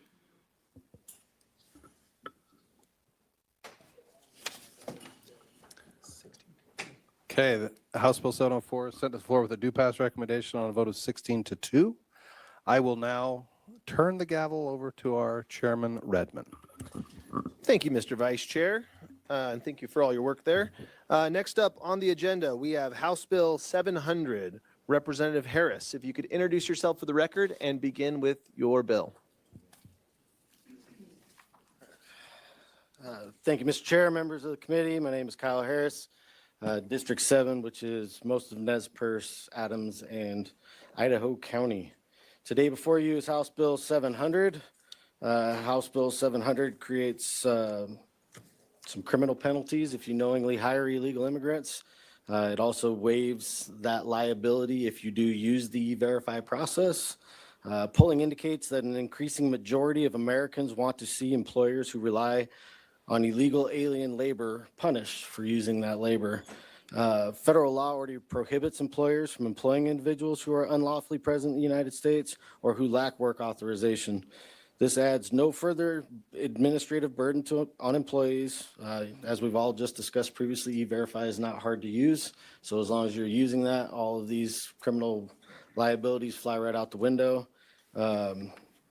We've talked about states like Arizona, but Florida, Tennessee, Texas, Missouri, these states have all implemented similar laws to this one here. And I would just ask for your due pass recommendation to send her to the floor. Thank you, Representative Harris. Do we have any questions for Representative Harris? Representative Wheeler. I do have a question, Mr. Chairman. Representative Harris, I'm just curious, as I read the bill, I think it's just right there below the fold on page 2, it does talk about this becomes a presumptive defense against prosecution if employers have depended upon the E-Verify system. I'm just sort of curious because we've heard some testimony that it is a somewhat flawed system. And so why are we going to grant sort of that near immunity to employers who are making use of a flawed federal system? Is that giving up some of our state sovereignty is sort of my concern. Representative Harris. Yeah, thank you, Mr. Chair. Representative Wheeler, it's a great question. I don't, you hear different people report flaws in E-Verify differently. I don't know if it's as flawed as some people would lead you to believe that the system is. At the end of the day, we're just asking people to do their level best to try and not hire illegal immigrants within the state of Idaho. And using E-Verify is the best process we have to verify whether or not you are legally able to work within the United States. Thank you, Representative. Any further questions? Seeing none, we do have a little bit of public testimony. Michael Angeletta, if you could come to the podium, introduce yourself for the record, and you will have 2 minutes. Thank you, Chairman, members of the committee. My name is Michael Angeletta. I'm here on behalf of Secure Idaho. And as you heard, we're a grassroots organization focused on strengthening Idaho's sovereignty and upholding the rule of law. You previously heard a bill about compliance. This bill is about credibility, I'd say. Idaho law already says you cannot knowingly hire an unauthorized worker. HB 700 answers a very simple question: do we mean it? This legislation does not create a new immigration system. It doesn't invent new standards. It aligns directly with federal law. It established that knowingly violating the law in Idaho carries consequences in Idaho. Some may ask whether this is duplicative of the verification bill that we just heard. It is not. HB 704 establishes a universal verification framework and enforcement structure, while this bill, HB 700, codifies the underlying prohibition itself in Idaho criminal law. One creates the compliance system. The other makes clear that violating the rule knowingly is a crime in the state. And importantly, this bill protects honest employers. If an employer verifies a worker through E-Verify in good faith and receives confirmation, they're shielded from criminal liability. That protection is written directly into the bill. So I'd say this bill draws a bright line. Good faith employers are protected, and knowing violators are accountable. A statute without enforcement is merely symbolic. If something's unlawful, it should simply be unlawful in practice. That is what this bill does. I respectfully ask for your support. Thank you. Thank you for your testimony. Do we have any questions for Mr. Angeletta? Seeing none, thank you. Next up, we have Scott McDougall. Do we have a Scott McDougall here? Do we have overflow? Do we have overflow?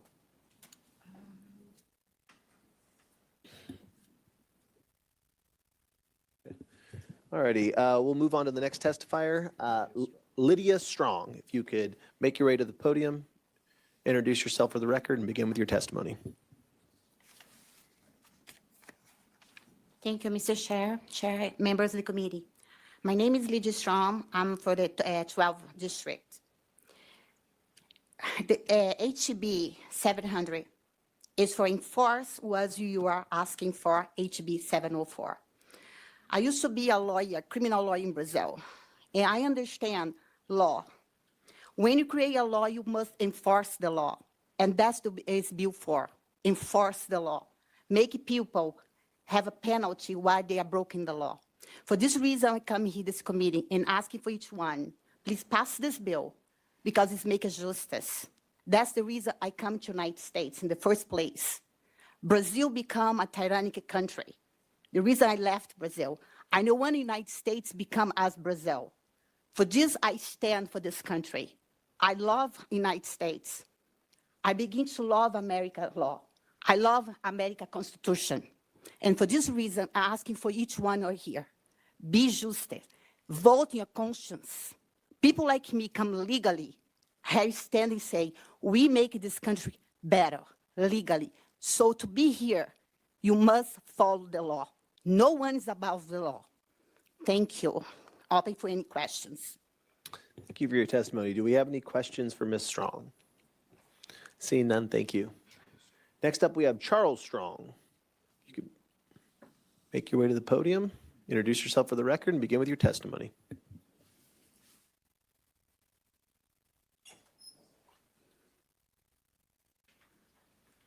Mr. Chairman, committee, again, Charles Strong from Napa District 12. What I'm looking at here is employers that know what they're doing. It has been testified earlier that the Dairy Association said that, oh, we're not hiring anyone. We don't know of anyone that's illegal. But then how do they know that 70% of their employees are here illegally? I challenge that credibility of that statement. That is wrong. They need to follow the law. They need to be able to go through and use the E-Verify system. If they use E-Verify, great, they have that immunity.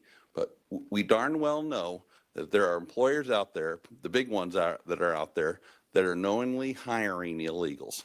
And you know that. How can you tolerate that? How can you tolerate knowing that these people are going out and hiring illegal aliens to work in our fields, to go through and work against the law? I remember a time that there was a a statement a long time ago, I remember, that Southern plantation owners said, how can we harvest the fields, pick our crops without low-cost labor? Isn't that just what this is all about? They're complaining that they're having to pay higher wages. Please, I urge you to hold them accountable for hiring illegal aliens in this country. If they're here lawfully, great, hire them. But we have to do something here in Idaho. We don't need to be waiting for the federal government to act. We must act ourselves. And I ask that as a citizen of this country, and I ask for your support of this bill. Thank you. Thank you for your testimonies. Any questions? Seeing none. Next up, we have Carlos Vidales. If you can make your way to the podium, introduce yourself for the record, and begin with your testimony.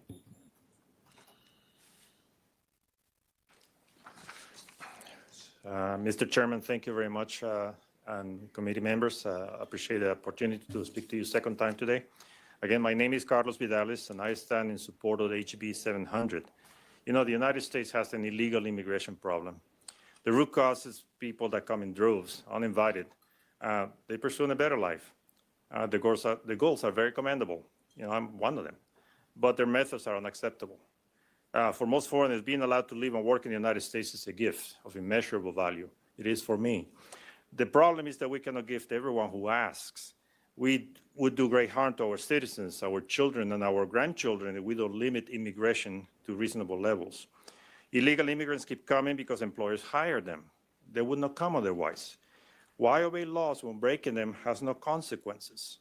If illegal immigrants were a drug, the employers who hire them are the drug addicts.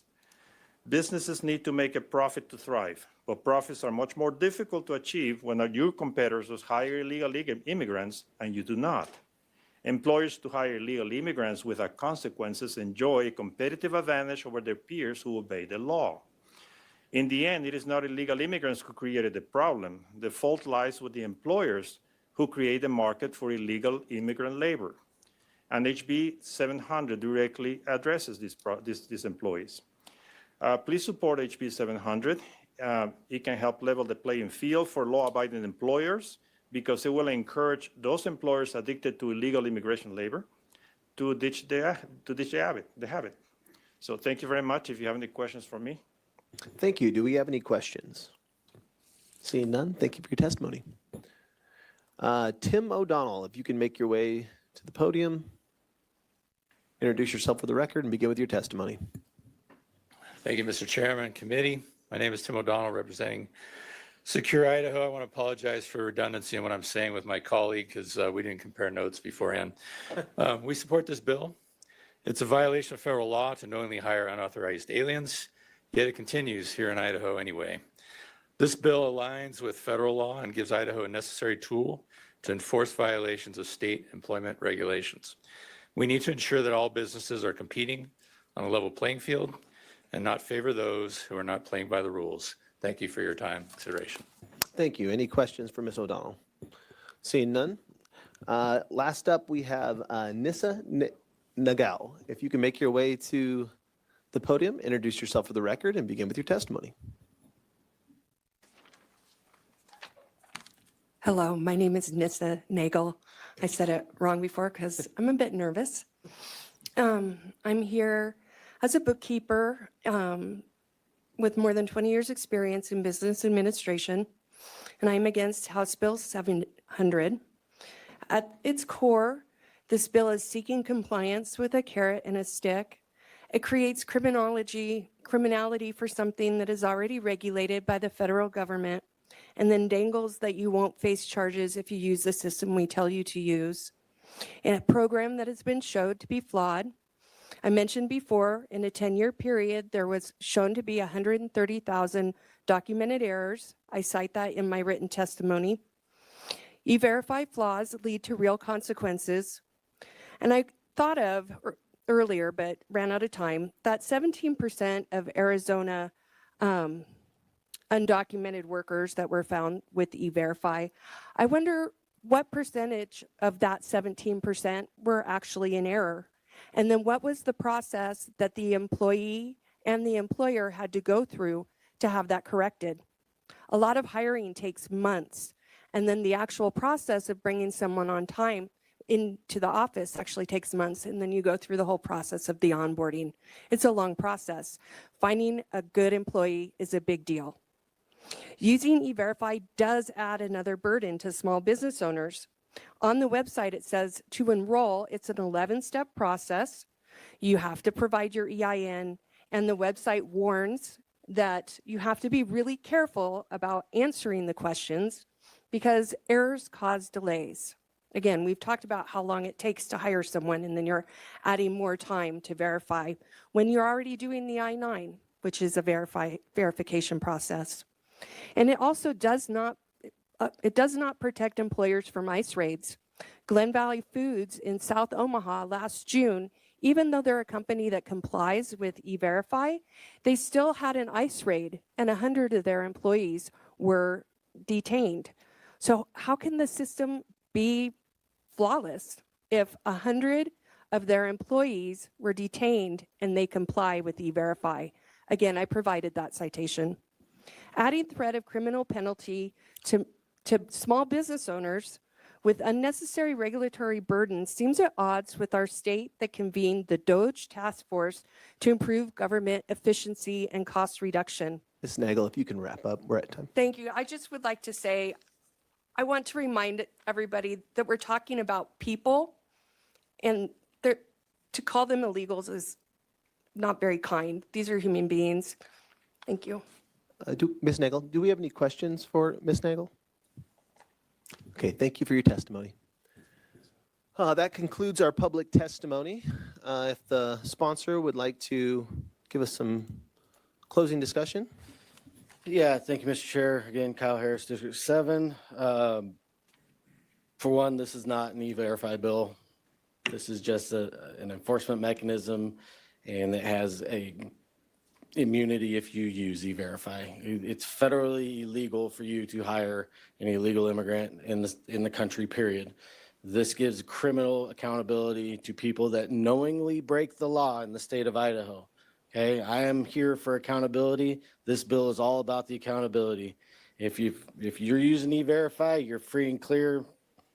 Sorry, you went through the process, no prosecution. But if you are knowingly breaking the law in the state of Idaho, it is our duty to charge these people with the crimes they are committing. Often we keep looking only at the economic impact from agriculture and construction and house cleaning. We're missing the whole other side of this argument, which is the state. You know, we had the Idaho Department of Corrections testify that they know of about 250 illegal immigrants in our prison system that cost us $8.7 million a year to house. Okay, these people are taking up housing when we have a housing crisis. They're taking up space that could be open to Idaho citizens and American citizens to have these opportunities to live in these homes. They're taking over school space for Idaho children to go to school and get the education that we owe them through our Constitution. So all I'm asking for is the simple accountability to charge the people that are knowingly committing a crime with that crime. So with that, I would ask for your due pass. Thank you. Thank you, Representative. Do we have any questions for Representative Cannon? Thank you, Mr. Chairman. Representative Harris, how do you envision that the enforcement would work? This would fall under the jurisdiction of local sheriffs, is that true? And would they just go out and, as part of their routine, check into local employers to make sure they were following the law? Or in your vision of this, would they wait and get a tip that somebody was violating the law and then go investigate? Or speak to that if you would. Representative Harris. Yeah, thank you, Mr. Chair. Representative Ken, that's a great question. You know, I don't think any sheriff would just start poking around businesses saying, hey, show me your documentation on your employees. I think it would come down to more of a tip line situation to where somebody's going to report, hey, these guys are hiring some illegal immigrants. Maybe you should go investigate that. And then if they do the investigation, they find out you used E-Verify, then that complaint would go away. If not, then you're knowingly hiring and employing an illegal immigrant, and that's where the enforcement would come in. Follow up? Follow up, if I may. So I'm just looking at your fiscal note, and it indicates that no additional expenditure of funds is anticipated at the state or local level of government. Therefore, this legislation has no fiscal impact. If the local sheriff's departments are investigating and so forth, it would seem to me like there would be an additional burden on our local sheriff's departments, and I'm wondering if you're just anticipating that that would just be borne by the existing labor force in the law enforcement, or if you feel like there are additional manpower needs that would be required in order to enforce this. Representative Harris. Yeah, thank you, Mr. Chair. Representative Cannon, I don't think you need to add any more law enforcement to enforce the laws that we have in this state. We have a habit of passing legislation that adds new mandatory minimums and creates new crimes. Seems almost every other day in this building. Law enforcement is charged with enforcing laws of the state of Idaho, so I don't necessarily see us needing to build a whole new task force or, hire a bunch of new staff to go deal with this issue. It's a simple thing of you commit a crime, you get charged with your crime, you go through the prosecution process, and you're either guilty or you're innocent, and then the steps move forward. So I think this would just continue to operate within the normal regulation of laws in the state of Idaho. Representative Wheeler. Thank you. Representative Harris, would you just walk through for me, how is this going to interact with the supremacy clause? If we are essentially granting immunity or whatever the phrase is here, the defense for breaking a federal law, and an employer depends on that immunity by using E-Verify, and then the feds say, no, you're still breaking federal law, and what kind of situation can that put these potential employers in? Help me understand that interaction. Representative Harris. Yeah, thank you, Mr. Chair. Representative Wheeler, it's a really good question. I don't know if the supremacy clause would invoke here. I think federally, if you use E-Verify, I don't think you can be held accountable. And at the federal level, I'd have to research. I don't know. I'm just snowballing off the top of my brain here, but I think you are exempt if you use E-Verify, even at the federal level. I could be wrong. But at the end of the day, this would be a state law. So we're just enforcing state law. It's not an immigration law. It's just a law saying that if you are knowingly breaking a law, that we're going to charge you with a crime in Idaho. Representative Cheatham. Thank you, Mr. Chairman. Representative Harris. If it's a federal law, why do we need this? Representative Harris. Thank you, Mr. Chair. That's another good question, Representative Cheatham. Because the federal law is not being enforced in Idaho. We have illegal immigrants working everywhere, and we have sheriffs that are not signing on to the 257G program, which allows them to hold these people accountable, the immigrants themselves, right? So right now, nobody's doing anything to enforce the law. So by creating a law, we have our own enforcement mechanism to actually hold businesses in Idaho accountable, which should stop the spread of illegal immigrants migrating into this state because they have nothing to come here for. Follow up? Yes, follow up. Thank you, Mr. Chairman, Mr. Harris. But sheriffs can enforce federal law, can't they? If they so choose. What are we doing here to reinvigorate the statute? Representative Harris. Thank you, Mr. Chair. Back up from my co-sponsor on this legislation. Sheriffs cannot enforce federal law. They don't have that authority. They have authority to enforce state law. So the only people that you'd have to bring in Homeland Security or somebody else to start enforcing those laws within the state of Idaho. Committee, do we have any other questions? Maybe, Representative Green? Thank you, Chairman. I was going to give somebody else an opportunity to ask questions. But, Okay. thank you, Chairman and Representative Harris. So curious, your idea is that we're going to set up a tip line and people can rat out whomever they like about whether or not they feel like they're breaking the law. Like, what would be the grounds of them calling that tip into law enforcement? Because I can guarantee you my husband has a lot more to do than chase down tips about somebody of a different race walking into a business next door. So can you help me understand what that's going to look like? Representative Harris. Yeah, thank you, Mr. Chair. Representative Green. Great question. I'm not envisioning necessarily a tip line. The enforcement of this law will come down to prosecutors and law enforcement on how they want to go out and deal with this situation. I would like to note that immigration doesn't specifically talk about people of color. There are lots of white people that immigrate to the United States, some illegally. So I try to keep race out of it as much as possible. At the end of the day, this is no different than any other law that's enforced, right? If you're going to be driving down the road without driver's license, they're not running your license plate to see if you have a driver's license, right? You have to get stopped to find out if you have a driver's license. So there has to be some, I would assume, I'm not a law enforcement officer, but I would assume there would be some steps that you would take to get you to that level of saying, oh, wait, there's potentially a crime here. We should investigate that crime. Follow up? Yes, thank you, Chairman. And Representative Harris, can you give me an example of another law where the sheriff's department or our law enforcement officers are policing business? Is there another example you can give me where there's a law that they would go out and police the business for? Representative Harris. Yeah, thank you, Mr. Chair. Representative Green, we have ABC laws where they police whether or not you have a lockable cabinet behind your bar. There's tons of laws pertaining to business that law enforcement is specifically involved in. We have health districts that go in and police the health standards of the restaurant and the kitchens and the bathrooms. This isn't necessarily going in and physically policing a business. It's just holding somebody accountable if they're caught breaking the law. Committee, any further questions? Not seeing any. Committee, we do have House Bill 700 properly before me. Representative Razor. Mr. Chairman, I move that we send House Bill 700 to the floor with a due pass recommendation.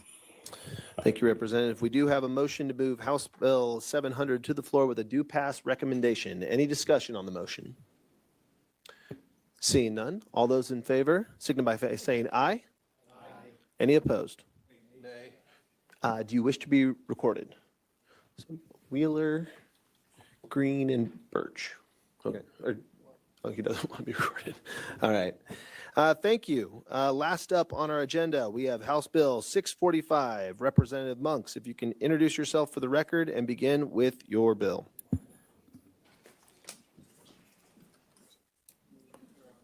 Stop wasn't on me this time. I just wanted to. I was like, we gotta finish it, you know what I mean? Like.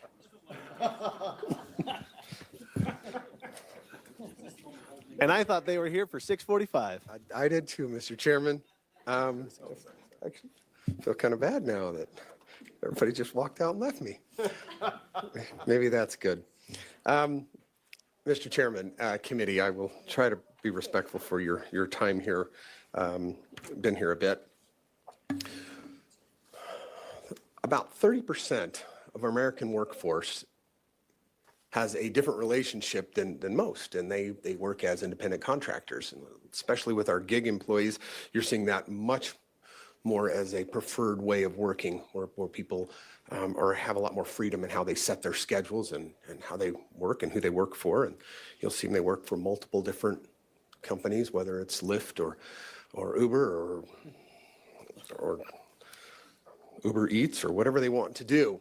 But what that causes, though, is those individuals don't usually have benefits that are available to other people. They don't have health care oftentimes, or at least they don't have one that's a company-sponsored one. Retirement plans, disability plans as well. This legislation will provide a mechanism where they can, if they so choose to do so. This is a completely voluntary plan. We are dealing with voluntary portable benefits. So what it is, it's a very simple arrangement between an employer and a 1099 contractor.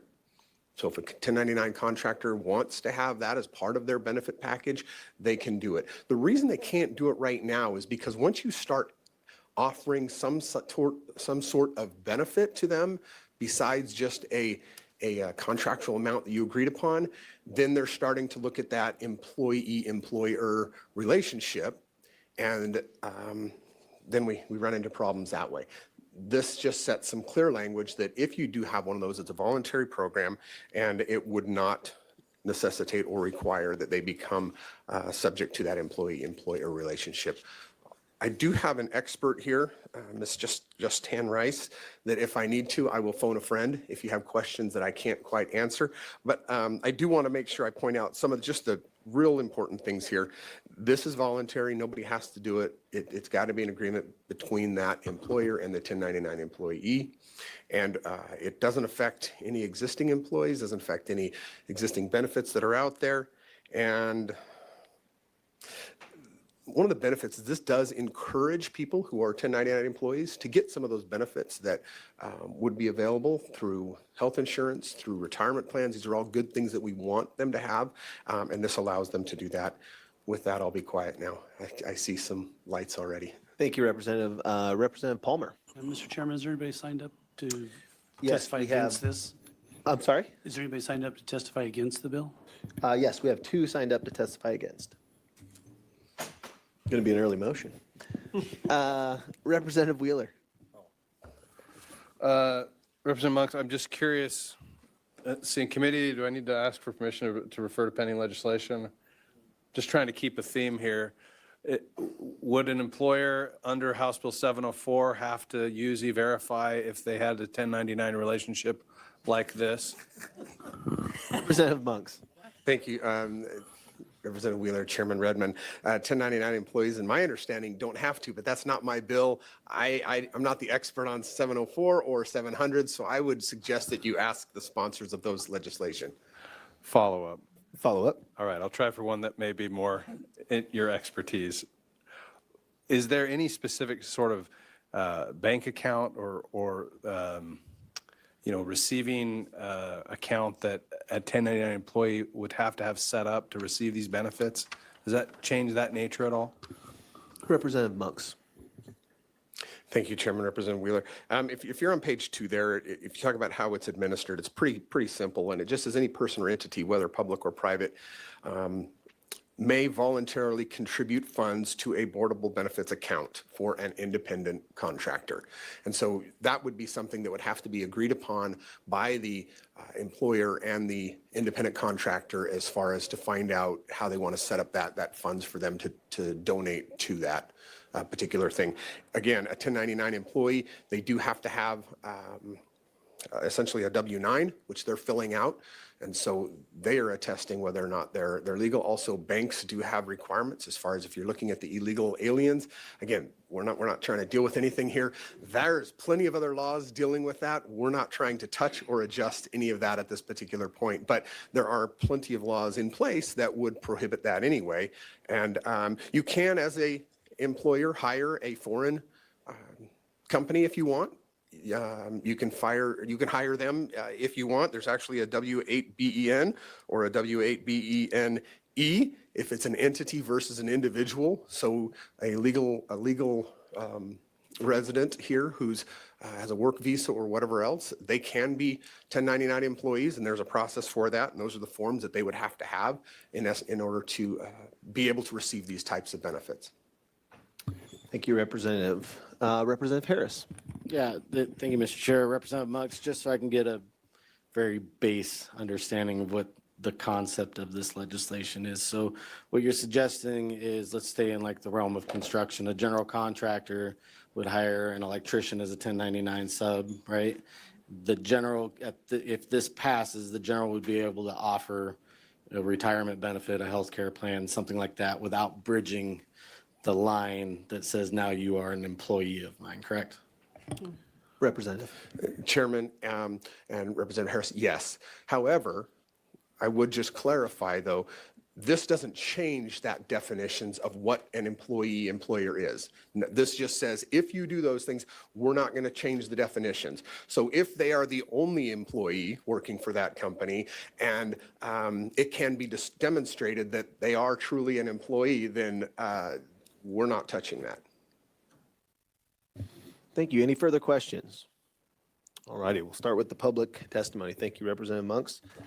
We have, I believe it's Justan Rice. You could please make your way to the podium, introduce yourself for the record, and begin with your testimony. course. Mr. Chair, members of the committee, my name is Justin Rice, and we can all collectively just blame my parents for the weird name, the pronunciation, the whole nine yards.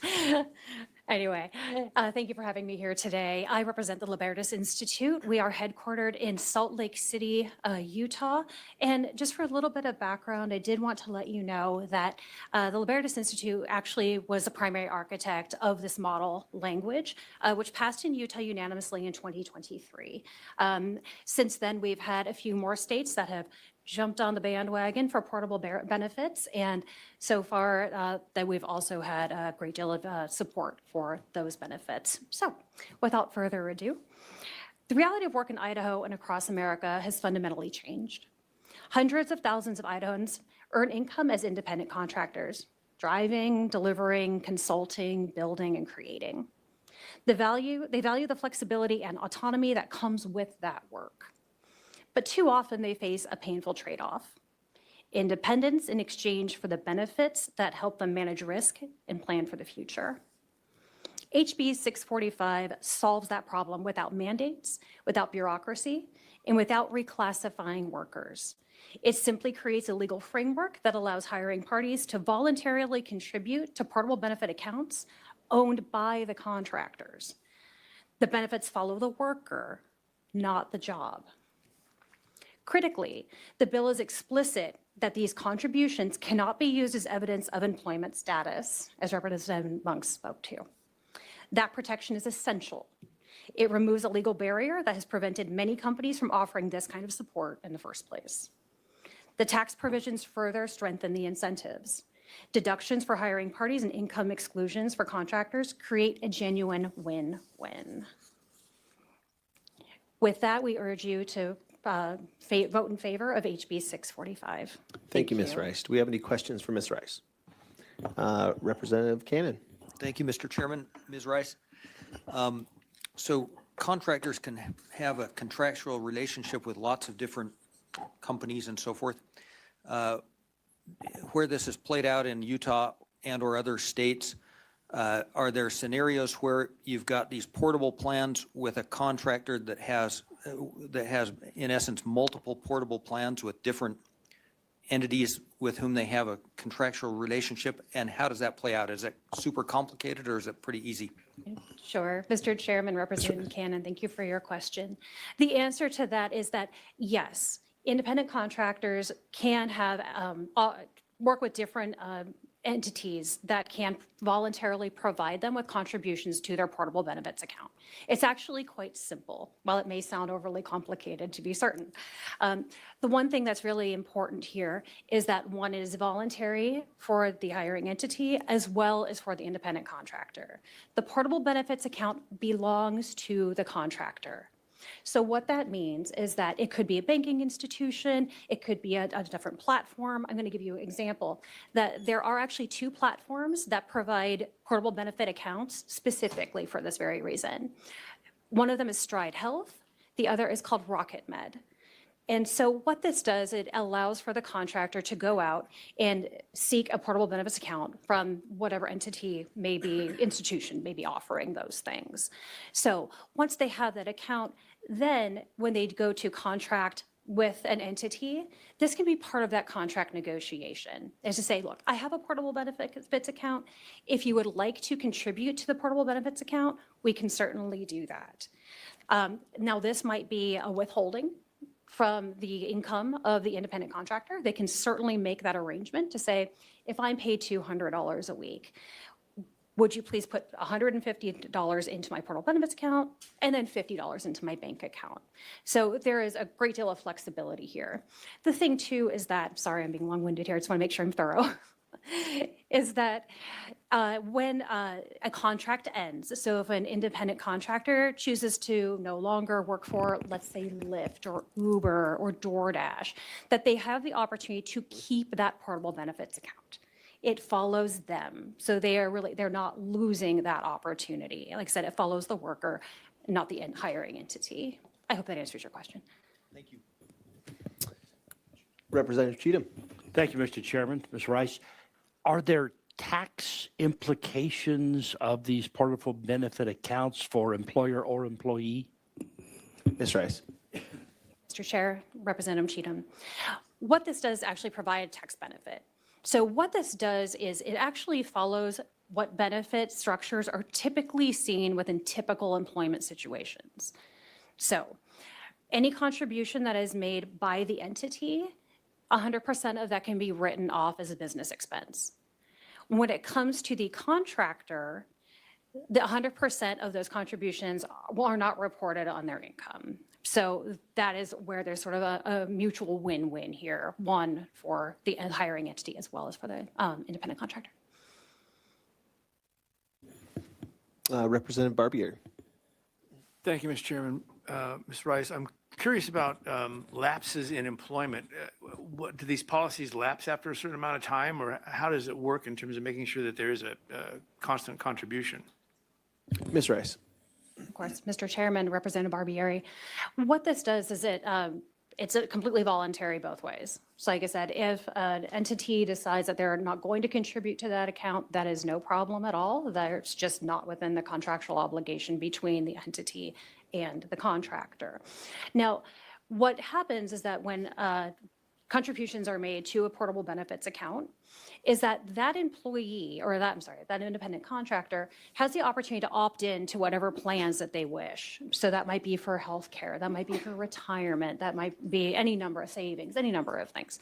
So they would follow that same trajectory as a typical employee, where there would be an open enrollment period, but this would all be handled under whatever selections they make based on the insurance that they're choosing to utilize to their portable benefits account for. Follow up? So now I'm starting to get the picture here. So the contributions to the account from that account are made the payments to the insurance company or whoever's covering it. So it's not like it's directly to the insurance company. It's going into the benefits account, and the contractor draws from that to make sure that the payments are made on a regular basis. Ms. Rice.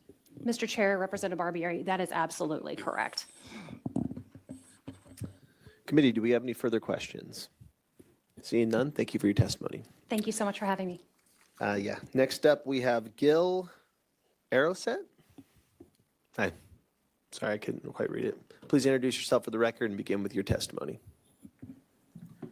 Mr. Chair, members of the committee, you enunciated that perfect, so thank you. My name is Gil Aroset, and I'm a representative with the Western States Regional Council of Carpenters. We represent over 1,400 members in southern Idaho. And I had a speech, I'm going to kind of throw it out the window because I didn't anticipate listening to 700 and 704 prior to this, and we lost all our audience here. But here's the thing, is I think that those bills kind of work hand in hand on here with this bill. And here's why. Where our contractors privately bargain to better the working conditions, benefits, and skilled and portable benefits, union multi-employer pension plans, we're all for that. But I'm against 645. And here's why. You guys voted on 700 and 704. I'll tell you something. In the construction industry, we see the largest cases of misclassification of workers as independent contractors when they are not under the DOL, under workers' comp, and under Idaho Tax Commission, which all follow federal law, right? This would open up an avenue to exploitation. If in the back door, you're trying to create enforcement with E-Verify, right? And there's no mechanism in regards to verifying independent contractors, right, for E-Verify, which is already a large exploitation in the construction industry. We see on publicly funded jobs, second and third tier contractors hiring other contractors, which then classify those workers as independent contractors to pay them cash under the table on publicly funded jobs.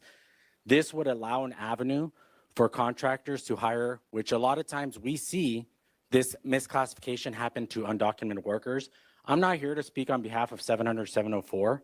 What I am trying to say is if you are for 700 and 704, that would just streamline and open up a can of worms to allow this exploitation to run rampant, which is already a pandemic. So I am against this. And like I said, I'm not against portable benefits for independent contractors, there's just no language here that clearly talks about misclassification and the worker and independent contractor definition. And this would just open up an avenue. I open it up for questions if you may have some. Thank you for your testimony. Committee, do we have any, Representative Crane 13? Thank you, Mr. Chairman. Sir, I'm trying to figure out, why would you not want an employee to have benefits? We're not talking about employee. This is talking about independent contractors. Follow up? Thank you, Mr. Chairman. And sir, why wouldn't you want an independent contractor to have benefits? And that's not what I'm speaking about. I'm not speaking about independent contractors having that. I'm speaking about this language. To me, there's no language here, and with the language of 700 and 704, it would open up an avenue for more exploitation. I'm not opposed to a Lyft driver having a portable benefit, but there's no language here that actually is going to stop that misclassification or defines that clearly. And if there's no enforcement mechanism as far as e-verifying this, what you guys were talking about earlier, independent contractors, and that would just, to me, open up an ability to exploit workers as independent contractors and misclassify them. That's what I'm speaking about. Follow up? Thank you, Mr. Chairman. Help me understand, how do they get misclassified? If you're an Uber driver, you're an Uber driver. I'm speaking construction standards, sir. Mr. Arrowset? Thank you. Follow up. Thank you. So you referenced an Uber driver. Now you're telling me it's construction. So let's go to construction then. Help me understand how someone gets misclassified if they're a drywall contractor. They're a drywall contractor. How are they getting misclassified? So help me understand where you're going there. Mr. Arrowset? Representative Crane, thank you. So I'll give you an example, and this just recently happened on a project. I don't want to defamate anybody or their character, but we just seen this on a public works project here in Boise. First tier subcontractor got awarded the job by low bid. They hire a second tier subcontractor. Those are a legitimate second tier subcontractor. The second tier subcontractor then classifies their workers as independent contractors, unregistered, unlicensed, no one's enforcing that, right, as independent contractors. So now you have 30 drywallers on a project that are misclassified as independent contractors, which is cash pay, right? They're not contractors by the Department of Labor or IRS, right? What I am saying is that this would open up an avenue to have that exploitation happen more often in the construction industry. Particularly, I'm speaking on behalf of carpenters because that's who I represent. That's who we see prevalent a lot in the construction industry is drywall. We see this happen a lot on drywall. I would encourage you guys to walk some multifamily projects because this happens all over the place where you'll see 50 independent contractors as drywallers that are not independent contractors. They get told what to do, right? They get told where to go by the Department of Labor and by IRS. They are already defined as workers, but they're being misclassified as independent contractors. Follow up? Yeah, thank you, Mr. Chairman. Just maybe for the edification of the committee, let's use the Capitol building as our example, as the Public Works project, okay? So help us understand what a tier 1 is and then a tier 2. You use some terms there that I've not heard before. So let's say that we're doing the Capitol building here. So walk me through that example using the Capitol building so you're not defaming anybody. Okay, 100%. Mr. Arrowset, sorry, just if you can go through the chair. I'm sorry. Yep, you're fine. Mr. Arrowset. Sorry, I'm a little excited. Mr. Chair, Representative Crane, thank you.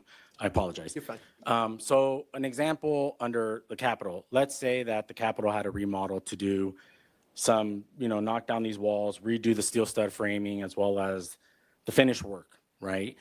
Contractor was awarded the exterior systems, which is drywall, steel stud framing, acoustical ceilings, right? That contractor is awarded by state statute low bid, right? They get the job. They then subcontract to a second tier subcontractor the drywall, right? So now that contractor that was awarded the steel studs, acoustical ceiling, and drywall, second tier subs it out to a drywall subcontractor. Now that subcontractor that is doing the drywall is misclassifying their workers as independent contractors. So now all of a sudden you have 30 drywallers hanging drywall on your job that aren't independent contractors. Does that make sense? Follow up? Thank you, Mr. Chairman. So I'm still a little confused. I understood all your example until it got to the drywallers being independent contractors. And why would you want those guys to have a portable benefit? Mr. Arrowset. What I'm saying is they're under IRS, and under Department of Labor standards, those are not independent contractors. We're talking two different things.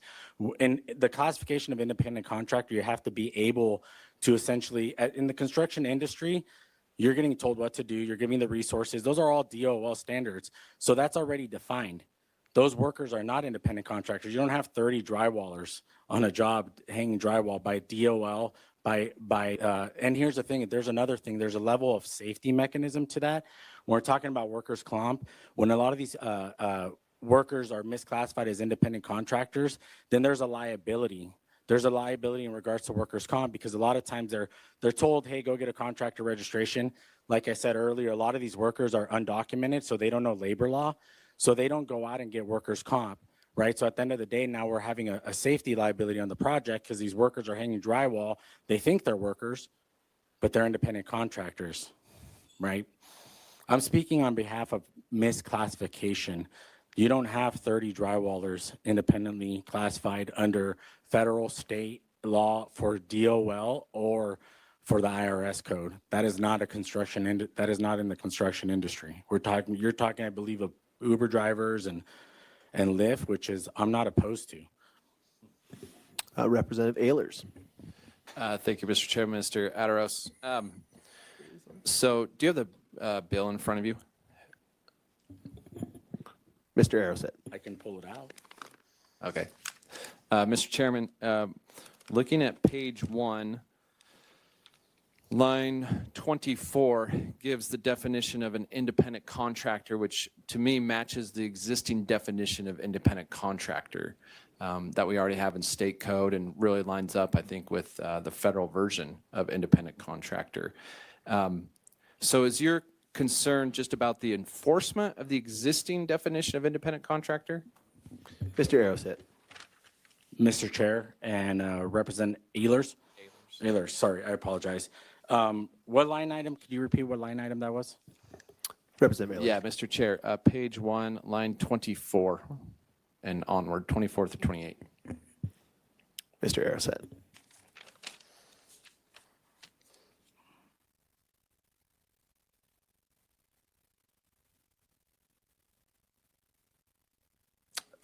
I guess I'm not reading where Mr. Chair and Mr. Ehlers, I wasn't reading where that is on here. Representative Ehlers. Yeah, Mr. Chairman, I'll try it again. Sorry, page 1. Yep. And then line 24. Maybe those don't have line numbers on them. It's midway through section 4. Says it gives the definitions, and it says independent contractor about the middle of the way through the page of page 1. Mr. Arrowset. Mr. Chair and Representative Ehlers, I see that line. What I would like to see is a little more stronger language. I don't think that's gonna, like I said earlier, I think that there's still avenues in this bill that would allow for that misclassification. It'd be nice to have some language that clearly states that the employer is gonna qualify the classification as a worker, as an independent contractor, not a worker. Representative Veely. Thank you, Mr. Chair. Mr. Chair said, I'm trying to understand what your concern is, and let me see if I can articulate what your concern is.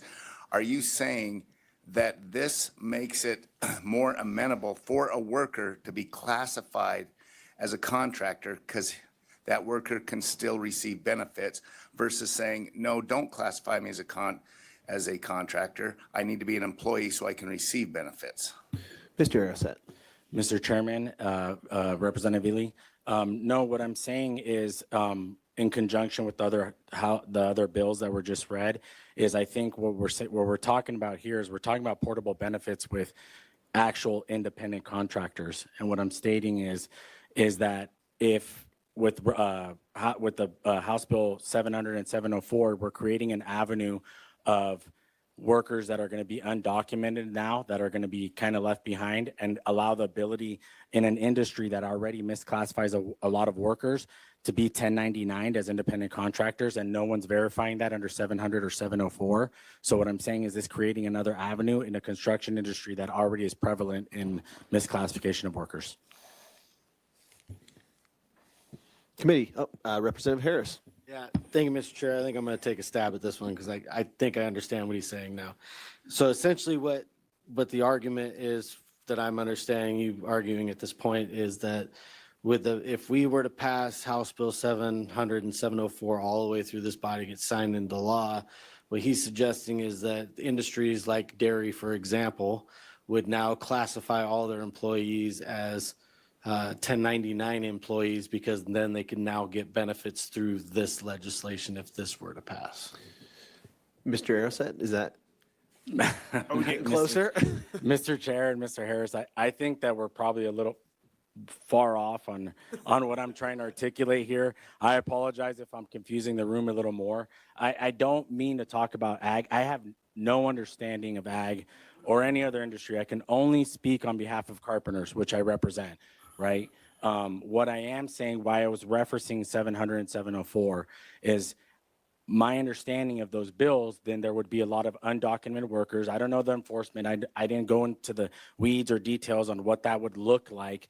But I do know that there is a lot of undocumented workers out there. What that would create a working pool of undocumented workers that now could potentially be misclassified in an industry that already misclassifies a lot of workers as independent contractors when they're not.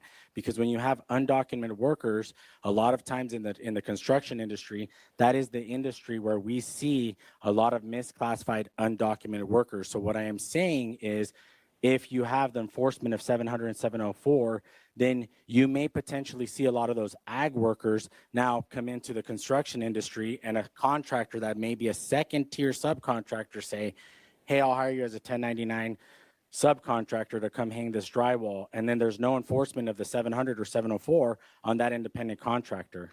Does that make sense? I think we're there. I hope that clarified. I'm sorry if I confused it. Well, thank you for your testimony. Representative Crane 12. Mr. Chairman, I'll take a stab at it. All right, here we go. I think he's saying that we should not advance 645 and 700 and 704 was the best bill he's heard. That's what I'm hearing. Mr. Aroset. Mr. Chair, Representative Crane, I'm only here to speak on 645. I'm neutral on the other bills, but I appreciate that you understood what I was getting after. Thank you, Mr. Aroset. Appreciate your testimony. And Mr. Chair, I would say thank you. There was a lot of stabs here. I will go sit down. Thank you. All right. Kenny Houston, if you could introduce yourself for the record and begin with your testimony. Thank you, Mr. Chairman and members of the committee. I will also take a stab at this. For the record, my name is Kenny Houston, and I represent the Idaho State AFL-CIO and stand in opposition to House Bill 645 as written. So verifying legal immigration status is essential to protecting Idaho's workers. This legislature has demonstrated, especially this session, that legally accessing employment and its best benefits is a high priority for the state. And for more, I defer to the opening and closing testimony from you, Mr. Chairman, and you, Representative Crane 12, on House Bill 704. Worker misclassification is a widespread issue in the construction industry. Many individuals classified as independent contractors are performing work that legally qualifies them for employment status. But in those cases, work authorization would normally be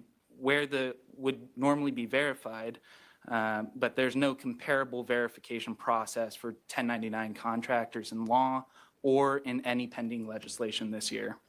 As a result, misclassification has become a way to bypass standard employment requirements. This bill allows hiring entities to provide portable benefits to independent contractors without verifying work authorization or ensuring proper classification. It creates incentives to maintain 1099 status while offering employment-like benefits without employment-like accountability. It does not prioritize the protection of Idaho's authorized workforce. The Idaho AFL-CIO heavily backs the expansion of access to benefits, but only when safeguards exist to protect lawful employment and prevent misclassification. As written, this bill provides for benefits without verification of immigration status or accurate classification.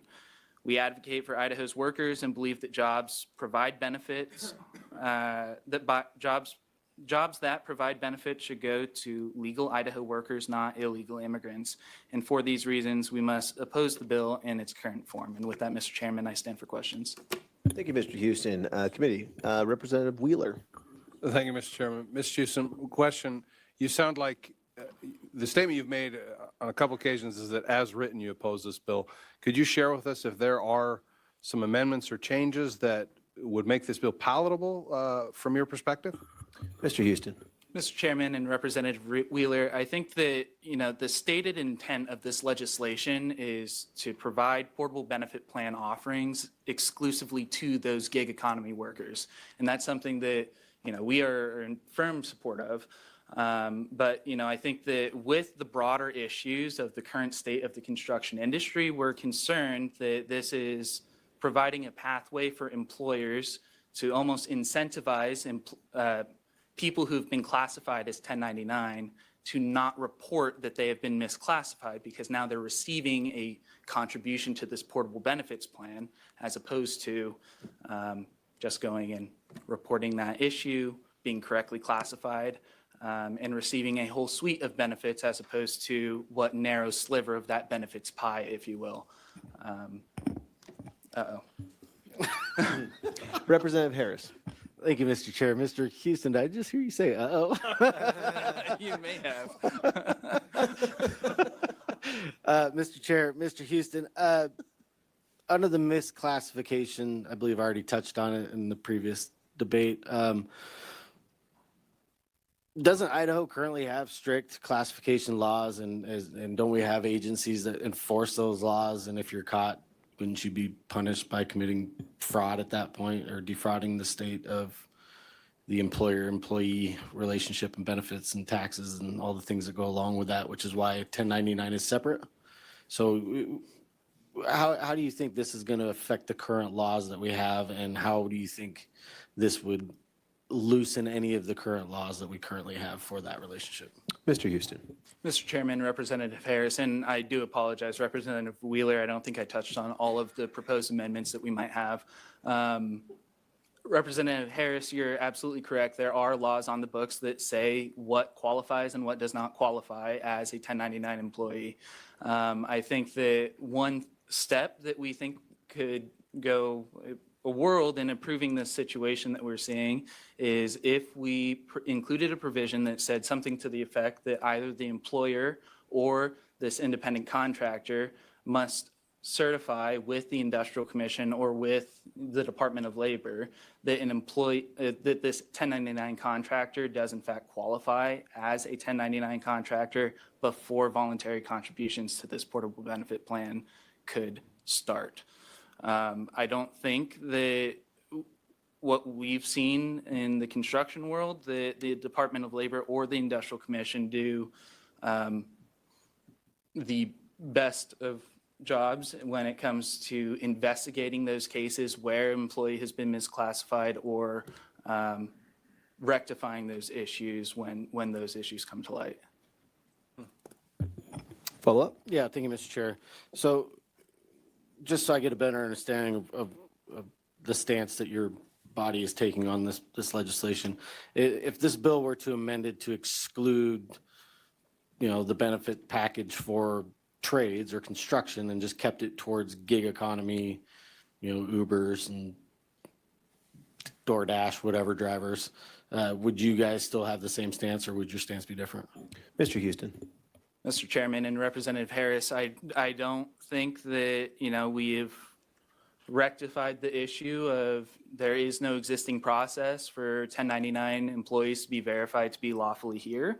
But that your suggestion may get our dog out of the fight, if you will. Representative Veely. Obviously, Mr. Chairman, Mr. Houston, obviously, I guess the clause in the previous 704 legislation that says an employer may not avoid liability under this section by contracting, subcontracting, or otherwise arranging for labor to be performed, so on. That does not ameliorate your concerns? Mr. Houston. Mr. Chairman and Representative Veely, I do not believe it does. I think that 704 and 700 are exclusively related to the employee-employer relationship and does not apply to the independent contractors. Follow up? Follow-up. But I mean, if somebody's out, I guess what you're saying is if they're just going out directly, there's no culpability for the employer to check a subcontractor's status, I guess is what you're saying. Mr. Houston. Mr. Chairman and Representative Veely, I believe that's correct. I think the language that I've seen, I can't remember which one of the verified bills it was, but I believe that the language I've reviewed has said that it is exclusively applicable to that business entity. So if you have a subcontractor, the general contractor is not culpable for what the subcontractor does or does not do. Follow I up? believe that's what it Chairman, is. one more, Mr. Houston. So then what you're saying, and again, I'm seriously asking this, I'm just to see if I can articulate it correctly, is that this is going to incentivize a bunch of people who potentially lost their job, who could have been, maybe they are here illegally, they've left their employment because they know it might be coming down on them, and they just go and open up their own 1099s and start going around and working under 1099s? Mr. Houston. Mr. Chairman and Representative Veely, I think that's certainly a possibility. But in a similar vein, parallel to that situation happening, I think that there could be an issue with a subcontractor putting out a bid, looking for workers on a job, and they just misclassify them as a 1099 employee as opposed to classifying them as a full employee. I think that is pretty common in the construction realm. Construction jobs are temporary by nature, and we see a lot of laborers and workers jumping from job site to job site. So I think those two things can happen in tandem. Follow up? Last one, Mr. Chairman. Is this really a first order effect of 645? I'm meaning, is this really 645 truly incentivizing this behavior, or is this just a couple paths down there that this could be seen as incentivizing it versus being a direct first order effect of it? I'm thinking 645 benefit, in my eyes, still somewhat outweighs the downsides that we could see here. Mr. Houston. Mr. Chairman and Representative Veely, I think that we would potentially see direct effects of, perhaps a rampant behavior of misclassification as a direct effect of 645, though I do not think that we would absolve the issues and I think that's why we come to testify today. We're looking for amendments to be made to get this right, as opposed to revisiting at a later date. Thank you, Mr. Houston. Seeing no further questions, thank you for your testimony. Thank you. We have one more testifier virtually. Heather Andrews.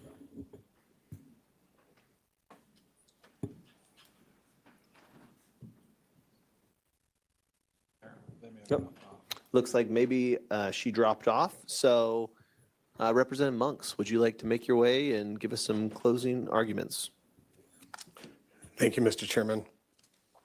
I believe Ms. Andrews also had some testimony that she may have submitted already in writing in support of the legislation. Mr. Chairman, I wonder if we would have had similar discussions had different bills not been heard ahead of time. But I would say this, we have rules very clearly saying we do not refer to pending legislation when we're discussing a bill. These bills stand alone. This is a standalone bill. I care less what House Bill 704, 700 does. I only refer to that because we've been talking about it all hearing long, which we are not supposed to. Let's look at misclassification. That seems to be the crux of those that are opposed to this. Look on page 2, line 16. Contributions by a hiring party to any portable benefit account shall not be treated as evidence that a worker is an employee of the hiring party, period. This does not change whether or not an employer is misclassifying an independent contractor. If that's a problem, then fix that problem. Don't use my bill here as an excuse to try to fix something else that you've got a problem with, because that's what this looks like. As evidenced by the example after example of 30 drywallers being used on a job who obviously weren't classified correctly. Well, that problem's still going to exist regardless of this bill. This bill is good as is. It's not just for gig employees. I specifically said this is not a gig employee bill. I use them as an example, just like we have other contractors out there. It should be available to all of them because it's good policy. This allows individuals who are working out there to have money contributed by the hiring company if they choose, to help them provide benefits so that the state doesn't have to pick up those at some other point. This is good legislation. Mr. Chairman, I'd answer any questions if you have any and would encourage your support on it. Thank you, Chairman. Thank you, Representative Monks. And I apologize for not catching the pending legislation. New chair. It was Representative Harris. Yeah, I just would like to clarify a statement that I think this is great legislation. If I had the bill number in front of me, I'd make the motion, but I already closed my computer, so I'll leave that to somebody else. Representative Palmer. I move to send 645 to the floor with a due pass recommendation. I don't think I need to clarify everything that he just said because I agreed with it. Yep. Committee, we do have a motion to send House Bill 645 to the floor with a due pass recommendation. Any further discussion? Representative Birch. Thank you, Mr. Chairman.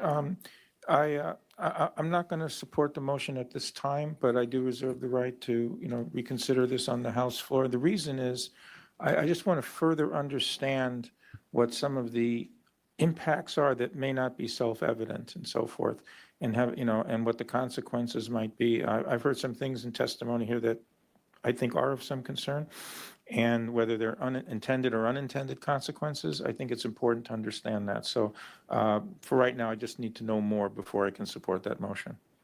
Thank you, Representative. Committee, we do have a motion properly before us to send House Bill 645 to the floor with the due pass recommendation. All those in favor signify by saying aye. Aye. Any opposed? Would you like to be recorded? Okay. All right. Thank you, committee, for all your hard work today. At the risk of losing committee members, we do have a busy day Wednesday and Friday as well. So I hope everyone will show up. Yeah. It seems like Representative Crane is coming down with something. Committee, we are on the floor tomorrow at 11 a.m. And with that, we are adjourned.